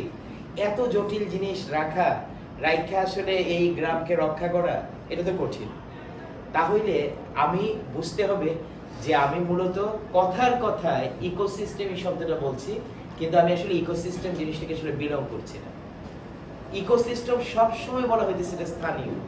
তাহলে যদি এটি স্থানীয় হয়, তাহলে স্থানীয় মানুষ খুব গুরুত্বপূর্ণ। তাহলে যদি স্থানীয় মানুষ গুরুত্বপূর্ণ হয়, তাহলে কোনো একটি গ্রামের কৃষক, জেলে, তাঁতি এরা সবচেয়ে বেশি গুরুত্বপূর্ণ। কারণ এই গ্রামীণ জনগণের সাথে কোনো একটা বিল বা ওই অঞ্চলের পাখি বা ধান বা পতঙ্গ, এদের সাথে যে সম্পর্ক, এই সম্পর্ক আমার মতো নয়। তাহলে সেই সম্পর্ক তাদের সাথে কেমন বা এই সম্পর্ক কিভাবে বদলাচ্ছে, সেই জিনিসটা আমাদের আসলে জানা বোঝাটা জরুরি। এবং তাদের লোকায়ত জ্ঞানের মাধ্যমে এটা কিভাবে তারা প্র্যাকটিস করে, সেটাও আমার জানা বোঝাটা আসলে জরুরি। আমি এটা শেষ করে দিতেছি কতগুলো উদাহরণের মাধ্যমে। অনেক কঠিন কথা আমি বুঝতে পারছি, আমি অনেক কঠিন কথা আসলে বইলে ফেলাইছি, কিন্তু আমার মনে হয় না অনেক কঠিন কথা বইলে ফেলাইছি। কারণ এই প্রকৃতি বীক্ষণ যে কাজ করে, তারা যে লেখালেখি করেছে, তারা বুঝেই লিখুক না বুঝে লিখুক, আমি বিশ্বাস করছি তারা বুঝে লিখেছে। সেটা তো একটা চূড়ান্ত রকমের খুব ক্রিটিক্যাল থিঙ্কিং নিয়ে আসলে কথা বলতেছে। আচ্ছা, কালকে রাতে যে আমার সাথে পরিচয় হলো বিবেক, মানে ও তো একজন ডিপ ইকোলজির মানুষ, বাট আমি তো ডিপ ইকোলজির মানুষ না। আমি সবসময় বলি, আমাকে অনেকেই বলে, এবং আমার ছোট ভাই আবার কাইন্ড অফ ওর মতো ডিপ ইকোলজির মানুষ। যেমন ওর প্রেমিকাকে ছেড়ে দিয়েছিল, ওর প্রেমিকা পদ্ম ফুল তুলেছিল বলে, ডিপ ইকোলজি। মানে আমি পারবো না কিন্তু। তো এখন ঘটনা হইতেছে যে ডিপ ইকোলজি একটা পাওয়া গেছে বিবেক, মানে প্রেমিকাকে ছেড়ে দিয়েছে পদ্ম ফুল ছিঁড়ছে বলে। মানে আমি আবার এটা পারবো না, আমার ছোট ভাই আবার এটা পারে, যে মানে হ্যাঁ কেন বানরকে এটা করা হয়েছে, অমুক করা হয়েছে। তো ডিপ ইকোলজি বলে একটা কনসেপ্ট আছে, যে গৌতম বুদ্ধ হয়তো বা ডিপ ইকোলজি চিন্তা করেছেন, কিন্তু আমি এটা হইতে পারবো না। আমি যতটুকু সম্ভব ততটুকু কথাই বলতেছি, মানে আমার পক্ষে যতটুকু আসলে সম্ভব আছে, যে প্র্যাকটিসটা আছে। কিন্তু কেউ কেউ ডিপ ইকোলজি হইতে পারে, কিন্তু যারা ডিপ ইকোলজি তাদের কথাটা বলতেছে, তাদের কষ্ট সাংঘাতিক বেশি। তাদের কষ্ট বেশি হবে, তারা অনেকের সাথেই মিলতে পারবে না, এটা সবচেয়ে বড় সমস্যা। মানে তাদের পক্ষে অনেকের সাথে মেশাই সম্ভব না। মানে তারা তো একদম তার এই করছে না, কারণ বলবে যে না সে এটা করতেছে, সে তো সারাদিন প্লাস্টিকের নিয়ে থাকে, সে মেনেই নিতে পারবে না। এবং দেখা গেছে যে ডিপ ইকোলজিস্টরা আসলে আত্মঘাতী হয়, এটা খুবই বিপজ্জনক। সিদ্ধান্তগুলো খুবই আত্মঘাতী হয়। এই প্রেমিকাকে পদ্ম ফুলের জন্য ছেড়ে দেওয়া একটি আত্মঘাতী সিদ্ধান্ত নয়? তো অবশ্যই একটি আত্মঘাতী সিদ্ধান্ত। তাহলে আমাদেরকে চিন্তা করতে হবে কিভাবে সেই পদ্ম ফুল ছেঁড়া হোক। পদ্ম ফুল ছেঁড়ারও তো একটি কায়দা আছে, কারণ পদ্ম ফুল যখন বিলে থাকে তখন একরকম, পদ্ম ফুল যখন প্রেমিকার হাতে আসে তখন তার মানে আরেক রকম। তার মানে এখানে ন্যাচারাল এবং কালচারাল এই যে উভয় অংশ, এটার মধ্যে তো একটা সমন্বয় জরুরি। সেই সমন্বয় যদি আপনার প্রেম দিয়ে হয়, আপনার ঝগড়া দিয়ে হইতে পারে, তর্ক দিয়ে হইতে পারে, ডিসকোর্স দিয়ে হইতে পারে, গান দিয়ে হইতে পারে, কবিতা দিয়ে হইতে পারে, সেই যে আন্দোলন দিয়ে হইতে পারে, সেই জায়গাটা মজবুত করা জরুরি। যদি মজবুত না হয়, পৃথিবীতে প্রচুর ডিপ ইকোলজিস্ট আছেন যারা আসলে একদম মানে তারা ওই অর্থে প্রায় বিচ্ছিন্ন হয়ে, মানে তারা অনেক কষ্টের জীবনযাপন করতে হয় তাদেরকে। যেমন Masanobu Fukuoka, one straw regulation, deep ecology. Masanobu Fukuoka, হ্যাঁ উনি আমাদের জন্য খুবই গুরুত্বপূর্ণ কনসেপ্ট রেখে গেছেন, যে একটি খড় দিয়ে বিপ্লব ঘটায় ফেলা সম্ভব। কিন্তু ঘটনা হচ্ছে মাসানুবু ফুকুওকা তো আসলে নিজে করতে পারেননি, মানে বিলং করতে পারেননি। এখন আমাদেরকে এই বিষয়গুলো বিবেচনা করা জরুরি। যে কারণে আমি বলতেছি যে আমাদের বেশ কিছু স্ট্র্যাটেজিও নেওয়া যায়, যে কোন পন্থা আমরা অবলম্বন করতে পারি, মানে আমাদের পন্থাগুলো আসলে কিরকম হতে পারে। মানে আমাদের পন্থা খোঁজার জন্য আমি বারে বারে বলছি যে আমাদের স্থানীয় বাস্তুতন্ত্র থেকে আমি আসলে এটা শিখতে চাই। এখানকার কোনো একজন কবিয়া কি গান করেন, কেন গান করেন, এই গানের সাথে বিলের কি সম্পর্ক, মাছ পাখির কি সম্পর্ক, ওইখান থেকে আমি ফিলোসফির ন্যারেশনটা বুঝতে চাই। মানে আমার একদম হইতেছে এই ন্যারেশন বোঝার জন্য আজকে মানে কার্ল মার্কস, ফুকু দেরিদা, কিংবা হইতেছে লিওপোল বা বন্দনা শিবা, মানে এইরকম জায়গাগুলো আমি পড়তে পারি। কিন্তু আমি মনে করি আমি একজন কৃষকের কাছ থেকে এটা বুঝতে পারি যে একজন কৃষক কিভাবে আসলে এই কাজটি করছেন। তিনি কিভাবে সিনথেটিক সার বা এগুলা ব্যবহার না করে একটা দীঘা ধানের জমিতে মানুষ এবং কই মাছকে একসাথে নিয়ে আসছেন। মানে উনি কিভাবে আসলে এই কাজটা করেন, কি পদ্ধতিতে করেন। তার মানে গ্রামীণ জনগণের কিছু লোকায়ত চর্চা আছে, তার অনুশীলন আছে, তার জ্ঞান আছে, এইগুলো আমাদের জানতে বুঝতে হবে। অনেক জিনিস হারিয়ে গেছে, এগুলো আমাদের খুঁজতে হবে। অনেক কিছু আছে যারা আমরা একাডেমিতে পড়াশোনা করি, তাহলে আমাদের দায়িত্ব হবে সেই গ্রামের মানুষের গল্পটাকে কোট আনকোট সায়েন্টিফিক ভাবে বলার জন্য যে যে উপস্থাপন ভঙ্গিতে এটি বলা দরকার, যে যে মশলা দিয়ে বলা দরকার, সেই মশলাগুলো আমাকে খুঁজে বের করতে হবে। কারণ ওই বিজ্ঞানটা উনি প্রমাণ করে রেখেছেন যে উনি কেন আসলে ওই গাছ পাখির সাথে তার সংসার, এটা প্রমাণিত। কিন্তু এখন আমাদেরকে খুঁজে বের করতে হবে এটা কিভাবে বললে আরাফাত স্যার খুশি হইতে পারে, স্যার খুশি হইতে পারে, কিভাবে বললে এটি একটি সায়েন্টিফিক জার্নালে প্রকাশিত হইতে পারে। মানে আরো তো মানুষ আছে, কিভাবে এটা নীতি নির্ধারকের কাছে পৌঁছাইতে পারি। তাহলে এইখানে শেষ পর্যন্ত যেটা আসতেছে সেটা হচ্ছে উপস্থাপনের রাজনীতি, পলিটিক্স অফ রিপ্রেজেন্টেশন। তাহলে পলিটিক্স অফ রিপ্রেজেন্টেশন খুব গুরুত্বপূর্ণ, যে আমি কিভাবে আসলে এটি উপস্থাপন করব। আমি কি সরাসরি এইভাবে বলবো যে না আমি আসলে চাই না এই বিল্ডিং হোক, এই বিল্ডিং হইলে 5 রকমের মাছ, 3 রকমের পাখি, 10 রকমের গাছ হারায় যাবে। মানে কথার ভাষাটা কি এরকম হবে? নাকি আমরা চিপকো আন্দোলনের মতো গাছ জড়ায় ধরবো আর আমাদেরকে কেটে ফেলা হবে? এটাও তো আরেকটা পদ্ধতি। নাকি আমরা কবিতায় গানে এইভাবে বলবো, নাকি আমরা গাছ লাগিয়েই বলবো, যে আমরা বলবো যে এইখানে যে 25টা গাছ কাটা হইলো, আমরা এখানে 5টা হিজল, 5টা বরুণ, 5টা কদম বা এই এলাকার উপযোগী আরো 40টা গাছ লাগাইলাম। মানে লাগিয়ে আসলে আবার বলা, এটাও আরেকটা জিনিস, আরেকটা প্র্যাকটিস। তাহলে এই ধরনটা আমাদেরকেই খুঁজে বের করতে হবে। এটা আবার চাপিয়ে দিলে হবে না, তখন এটা আরেকটা বিপজ্জনক। চাপিয়ে দিলে কেন হবে না? বলে যে বেশি করে গাছ লাগায়, বেশি করে গাছ লাগায়, যে কত বিপজ্জনক বার্তা, মানে চিন্তাই করে যায় না। বেশি করে গাছ লাগানোর ফলে বাংলাদেশে এত বেশি আগ্রাসী ইনভেসিভ প্রজাতি বেড়েছিল, যার জন্য সরকার বাধ্য হয়েছিল যে আপনার ইনভেসিভ এলিয়েন স্পিসিসটা বন্যপ্রাণী সংরক্ষণ নিরাপত্তা আইন 2012-তে আইন করেছে। মানে আইনে বলছে যে ইনভেসিভ স্পিসিস, এবং বিকেএসপি শরীর চর্চা শিক্ষা কেন্দ্র আর রাজশাহী বিশ্ববিদ্যালয় এগুলা কাটতে বাধ্য হয়েছিল, কেটে ফেলেছে। এগুলা কেন কেটে ফেলেছে? বলছে কাটবে না কেন? কারণ এটা শ্বাসকষ্ট তৈরি করে। অ্যাকাশিয়ার যে পোলেন গ্রেন, পরাগ্রেন, ওইটা শ্বাসকষ্ট তৈরি করে, এটা হাঁপানি তৈরি করে। তাহলে এতদিন পরে কাটলো। ইউক্যালিপটাস যেভাবে আমাদের বিপুলদের এলাকার সমস্ত পানি তুলে ফেলতেছে। এখন গ্রামের কৃষক, হের কি দোষ? হেরে দেওয়া হয়েছে হলো মেশিন দিয়ে পানি তুলে। এখন পানি তুলতে গিয়ে পানি পায় না। এখন কৃষকের মাথায় কি কোনোদিনও থাকবে যে গাছ সব পানি খাইলায়? এটা তো মাথার মধ্যেই নেই। গাছ তো পানি খাবে, কিন্তু এই গাছ যে এইভাবে পানি খেয়ে ফেলতে পারে তো মাথার মধ্যে নাই। এটা তো একটা অন্যরকম ঝামেলা। তাহলে আমাদের এই যে বারে বারে বলছি, স্থানীয় বাস্তুতন্ত্র, লোকালিটিতে যা মানায় না তা আসলে বহিরাগত, এলিয়েন, কিন্তু আউটসাইডার নয়। এটা মানে আপনার আলবেয়ার কামুর আউটসাইডার নয়। মানে এখানে যেহেতু অনেকেই আছে, এটা কিন্তু সেই আউটসাইডার নয়, কিন্তু সে এলিয়েন। এলিয়েন আবার ওই যে ভিন্ন গ্রহের এলিয়েন নয়। সে আসলে এখানে খাপ খাওয়াতে পারবে না, যার পরিবেশ উপযোগী না এবং সংস্কৃতি উপযোগী না।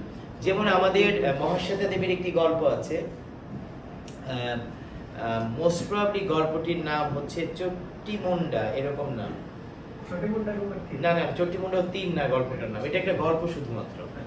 এই গল্পটার মধ্যে আছে, সেটা হচ্ছে ওই মুন্ডা যে চা বাগান এলাকাতে থাকতো, সেই চা বাগান এলাকায় সে একটা চার্চে কাজ করত। চার্চে কাজ করার সময় সে চার্চে বেল বাজাইতো, ঘন্টা বাজাইতো। তো গির্জাতে ঘন্টা বাজাইতো। আর মানে চার্চের পুরোহিতরা একটা টেবিলের মধ্যে বসে আলাদাভাবে খাইতো। তো বেল বাজাইলেই আসলে খায়, বেল বাজাইলেই হচ্ছে প্রার্থনা করে, কিন্তু তাকে নিয়ে বসে আসলে খায় না। এটা দেখে তার আসলে রাগ হয়েছে, বলছে যে না, এই চার্চ আসলে আমার না, কারণ এই চার্চে আসলে আমাকে নিয়ে কেউ খায় না। মানে এই চার্চ আসলে ওদের চার্চ। বলে এখান থেকে সে চলে গেছে, মানে এই গ্রামে থেকে সে চলে গেছে। সে অনেক বছর পরে আবার এখানে ফেরত আসছে। ফেরত আসার পরে সবকিছু বদলায় গেছে 30-40 বছরে। তার মেয়েটে বড় হয়ে বিয়েটে হয়ে একদম অন্যরকম। আর ওইখানে যে বন ছিল শাল বন, এটা কেটে একাশিয়া গাছ লাগানো হয়েছে, ইউক্যালিপটাস গাছ লাগানো হয়েছে। সে এখানে এসে মানুষকে জিজ্ঞেস করছে যে এখানে তো একটা গ্রাম ছিল, এটা কোথায়? বসে এরকম। বসে এখানে একটা বাড়ি ছিল, সে কোথায়? বসে এরকম। তারপরে বলছে যে এখানে যে শাল গাছ ছিল এগুলা কই? বসে এগুলা কেটে এগুলা লাগাইছে। তারপরে ঘটনাটা খুব ইন্টারেস্টিং। সেটা হচ্ছে সে গাছগুলার কাছে যায়, গাছগুলার কাছে গিয়া বলে যে আমি বুঝতে পারছি তোমরাও গাছ, মানে সেটা বুঝতে পারছি যে গাছ, কিন্তু এই গাছ তো আমি চিনি না। তারপরে জিজ্ঞেস করছে তোমাদের গাছে কি পাখি বসে? সে বলছে এখানে তো কোনো পাখির বাসা নাই, এখানে তো কোনো মৌমাছির চাক নাই। বলছে এগুলো কি? তবে আমি এইটা বুঝতে পেরেছি এগুলা গাছ, মানে এটাই বলে বারে বারে। পরে বলতেছে যে আসলে ওইখানেও আমার কোনো জায়গা হয় নাই, আসলে এইখানেও আমার কোনো জায়গা নাই, আসলে কোথাও আমার কোনো জায়গা নেই, মানে এই বনের মধ্যেও তো ওর জায়গা নাই, সব জায়গা থেকে তাকে ডিসপ্লেসড করা হয়েছে বারে বারে। তো স্থানীয় জায়গাগুলো খুব গুরুত্বপূর্ণ। আমরা যে বিপজ্জনক কাজটি করছি, আমরা ওপেন ওয়াটারে তেলাপিয়া এবং পাঙ্গাস মাছ ছেড়ে দিছি, গ্রাস কাপ, এগুলো ওপেন ওয়াটারের মাছ নয় তো, তাহলে এটা বিপজ্জনক। কারণ এই মাছের নিজের জন্যই তো বিপদ এটা, কারণ নিজেই এখানে কোনো কুল কিনারা পাবে না, আর সে তো অন্যদের জন্য কত বিপজ্জনক। তো প্রত্যেকটা ক্ষেত্রে কিন্তু আমরা এই জিনিসটা আসলে করেছি, এমনকি মানুষের সংস্কৃতিতেও তাই আসলে জরুরি যে যখনই বাইরে থেকে কোনো কিছু নিয়ে আসা হয় যেটা আসলে এলিয়েন থাকে, যেটা ইনভেসিভ হয়ে ওঠে কিনা আমাদের সংস্কৃতির জন্য, এটা কিন্তু আমাদের বিবেচনায় ও নেওয়াটা আসলে জরুরি। সেই কারণে আমরা আসলে এটা মানে আজকের যে আলোচনাটা আসলে করেছি যে প্রাণ, প্রকৃতি, প্রতিবেশ এবং মহাবয়ানের ডাক, আমাদের কাছে মনে হয় যে আপনাদের মানে কাছে এই মহাবয়ানের ডাকের অনেক রকমের তাৎপর্য আছে। কারণ আমি তো আপনাদের পার্সোনাল স্টোরি জানি না, আমরা আমাদের ব্যক্তিগত মানে গল্প জানি না, একটি গাছের গল্প জানি না, একটা মৌমাছির গল্প জানি না, ব্যক্তিগত গল্প, কিন্তু ধারণা করতে পারি আমার গল্পের মতোই হয়তোবা এটি শুধুই মাত্র আমার ধারণা, হয়তোবা এই গল্পগুলো ভিন্ন ভিন্ন রকমেরও হতে পারে। তারপরেও হইতেছে যে এটা খুব গুরুত্বপূর্ণ এবং যেহেতু সবাইকে দেখিনি, আবারও ডিপ ইকোলজিস্ট বিবেকের কথা বলতে হইতেছে, যে তার গলার মধ্যে হচ্ছে যে একটা সমুদ্রের স্মৃতিচিহ্ন আসলে রেখে রেখে ঘুরতেছে। কি কারণে ঘুরতেছে জানি না, হয়তো এটা এক সামাজিক মানে করি আছে তার গলার মধ্যে, ওগুলোর মধ্যে সমুদ্রের স্মৃতিচিহ্ন রেখেছে, কোনো একটা কারণ নিশ্চয়ই আছে সামাজিক মানে এরকম। তো আমরা মূলত যে কোনো কাজ এই স্মৃতি বিস্মৃতির ভেতর দিয়ে যাই সকল কিছু, তাহলে এই স্মৃতি বিস্মৃতিকে কোড ডিকোড করা আমাদের একটা অন্যতম দায়িত্ব হয়। তাহলে প্রাণ প্রকৃতির কথা বললেও আমরা যে মহাবয়ানের কথা বলছি, এই মহাবয়ান শুধু মানুষের নয়, এই মহাবয়ান মৌমাছিরও বয়ান, একটি বনরুইয়েরও বয়ান, একটি বট গাছেরও বয়ান, বা যাকে আসলে আমি দেখি না পঙ্খিরাজ ঘোড়া, বা যাকে দেখি না কোনো অণুজীব, তাদেরও আসলে বয়ান। সেই বয়ানের ভেতর থেকে কিভাবে আমরা আমাদের বয়ানের মানে আমরা কিভাবে এই মহাবয়ানের অংশ হইতে পারি, সেই ডাকটা শোনার জন্য আসলে নিজেদের কানকে, চোখকে বা শরীরকে বা মগজকে প্রস্তুত করাটা আসলে খুব জরুরি। কারণ প্রস্তুত না করলে খুব ঝামেলা। আমি একদমই মানে শেষ যে উদাহরণটা দিতেছি এটা খুব গুরুত্বপূর্ণ উদাহরণ, সেটা হচ্ছে যে আপনার আমি একবার খাসি একটি আদিবাসী বাংলাদেশে সিলেটে আছে তারা, তো আমি একবার খাসিদের মধ্যে যারা আদি ধর্ম পালন করে ওদেরকে বলে জেন্টিল। তো যারা জেন্টিল, আমি এরকম জেন্টিলদের একটা তাদের রিচুয়াল দেখতে গেছি, একটা পূজা। এটা হচ্ছে মাধবকুণ্ড যে জলপ্রপাত আছে, হ্যাঁ মাধবকুণ্ড যে জলপ্রপাত, ওইখানে মাধব পুঞ্জি নামে যে খাসিদের গ্রাম আছে ওইখানে। তো আমি যার বাড়িতে থাকি উনি ওই পুঞ্জির মানে ওরা মন্ত্রী বলে, মানে প্রধান, মনে করেন গ্রাম প্রধান। তো আইলিন লিংটভিরে ওনার নাম, উনি একজন পুরোহিত মানে ওদের আর কি। তো এই উনি আসলে পূজা করবে এবং দেখা গেছে যে আপনার একটি খাঁচার মধ্যে, একটা বাঁশের খাঁচার মধ্যে একটা পেঁচা আছে। তো এই জিনিসটা আমাকে আসলে লিটল বিট স্ট্রাইক করেছে প্রথমে, যে মানে এত ইন্টারকানেক্টেড যারা আসলে মানে একটা খাঁচার মধ্যে আসলে কেন পেঁচা রাখতেছে মানে বন্দি করে। কারণ আমরা কিন্তু চিড়িয়াখানা কনসেপ্টের একদমই বিরুদ্ধে। হ্যাঁ, তো আপনার অ্যাকুরিয়ামেরও বিরোধী। এটা কেমন কথা যে আপনার কেমন লাগবে যদি আমাকে বন্দি করে রাখা হয়, যদি আজকে মাছেরা আমাকে এইভাবে বন্দি করতো, বা যদি আজকে বাঘ বা বানর আমাকে এইভাবে বন্দি করে রাখে চিড়িয়াখানার মধ্যে দেখার জন্য, তো কেমনটা লাগবে দেখতে? এগুলো নিয়ে প্রচুর সিনেমাও আছে। তো এই বিয়েতে তো তাকে এটা বললাম, সে বলতেছে যেটা, সেটা বললো যে না শুনেন, আমার যে অসুখ হয়েছিল, প্রথম বললো এটা আমার যে অসুখ হয়েছিল, এই অসুখটা তো এই পেঁচা নিছে। মানে তার একটা অসুখ হয়েছিল, কঠিন অসুখ, এই আইলিন যে লিঙ্গটগিরি ওনার মানুষের, এই অসুখটা এই পেঁচা তার শরীরে নিয়েছে। বলছে শুনেন, এর আগে যে এই পেঁচার অসুখ হয়েছিল, যে খোরলে ছিল, তখন যে তার অসুখটা আমি নিয়েছিলাম, তখন তো আমাকে 7-8 দিন বিছানায় পড়ে থাকতে হয়েছিল। এই পেঁচা যে অসুস্থ ছিল তারা সবাই। আমি বলছি বলে কি এটা? আমি বলছি এখন কি হবে? বলছে এখন তো এটা পূজা হবে। আমি বলছি পূজা, এই জিনিসটাই তো আমি দেখতে চাই। তো এরকম করে 3-4 দিন থাকি, কোনোদিনও পূজা হয় না। আমি বলছি পূজা হয় না কেন? পরে বলছে পূজা হয় না কেন কিভাবে বলবো? আমার তো মনের ভিতর থেকে আসে না যে পূজা হইতে হবে, মানে এটা তো ভিতরের থেকে আসতে হবে যে এখন পূজা হবে। এটা একটা ডাক, মানে বলে এটা একটা ডাক, ডাকটা আসবে তার ভিতরে থাকে নাকি। পরে হঠাৎ একদিন উঠেছি ঘুম থেকে, কোথায় গেছে ওনাকে পাওয়া যাচ্ছে না, বুঝতে তো ঝর্ণাতে চলে গেছে। তো আমি আরেকজনকে নিয়ে দ্রুত ওইখানে আসি, অলরেডি ওনার পূজা করে পেছে ছেড়ে হচ্ছে। আমি বলছি আপনি আমাকে একটু বলবেন না? আমি বলছি আপনাকে কিভাবে বলবে, কারণ আমাকে ডাকছে তো, এটা মানে আমাকেই ডাকছে এবং আমাকেই যেতেছে। আমি বলছি আপনি কিভাবে করেছেন? কিচ্ছু জানি না কিভাবে কি করেছে, কারণ ওই ঘোরের মধ্যে আসলে সে ছিল, ঘোরের মধ্যে থেকেই আসলে ওইটা ওই পেঁচাটাকে আবার ছেড়ে দিচ্ছে আসলে ওই জায়গাটাতে। আচ্ছা, এই ঘটনাটা আমাদের গাজীপুরের যেটা রাজেন্দ্রপুরের যেটা রাজবাড়ি, তাদের জমিদার বাড়ি যেটা, এটা দ্বিজেন শর্মার বইতেও আছে, মানে এই লেখাটা। তো আপনার নওয়াজেশ আহমেদের বইতেও আছে। ওই রাজবাড়ির মানে জমিদার বাড়ির একজন, মানে তাদের একজন বংশধর, যিনি একটা বৃক্ষ মন্থন বলে এটাকে, এটা একটা খুব আদি একটা ধ্যান মেডিটেশন চিকিৎসা পদ্ধতি, যে পদ্ধতিতে কোনো গাছকে বন্ধু তৈরি করা যায়। আপনার যদি কোনো অসুখ হয় তাহলে এটা গাছকে দেয়া যায়, শর্ত হইতেছে গাছের কোনো অসুখ হইলেও আপনাকে নিতে হবে, এবং সেক্ষেত্রে আপনি মারাও যেতে পারেন। কিন্তু গাছের এমন একটা অসুখ হয়েছে, গাছ মারা যাচ্ছে, আপনি তো মারাও যেতে পারেন, কারণ গাছ কিন্তু মৃত্যুকে মাথায় নিয়েই আপনার অসুখটা নিয়েছে। আচ্ছা, এই লোকটি সেই বৃক্ষ মন্থন নাকি করতে পারত। ওনার নাকি যখনই কোনো জ্বর বা কোনো অসুখ হইতো, তখন গাছকে জড়ায় ধরতো, বট গাছকে, এবং বট গাছকে জড়িয়ে ধরে গাছকে ওষুধ দিয়ে দিত। কয়েক মিনিটের মধ্যে উনি ভালো হইতো। আবার গাছের যদি কোনো রোগ হইতো, এটা তারা বুঝতে পারতো, গাছের কাছ থেকে উনি ওষুধটা নিত, উনিও কয়েকদিন বিছানায় থাকতো। মানে এত জটিল একটা সম্পর্ক। তো এই রকমের যে চিন্তা বা চর্চা যখন আসলে কোনো একটা সমাজে বিদ্যমান থাকে, আমাদের কিন্তু এইগুলা খোঁজা জরুরি, জানা বোঝা আসলে জরুরি। আমি বলছি না এগুলো আমাদের প্র্যাকটিস করা জরুরি, তা নয়, কিন্তু এগুলো আমাদের জানা বোঝা জরুরি আমাদের ন্যারেটিভের জন্য। কারণ তা না হইলে আমরা ডিকলোনাইজ করতে পারবো না আমাদের ন্যারেটিভ। আমাদের ন্যারেটিভ আমাদেরই আছে, আমাদের গল্প আমাদের আছে।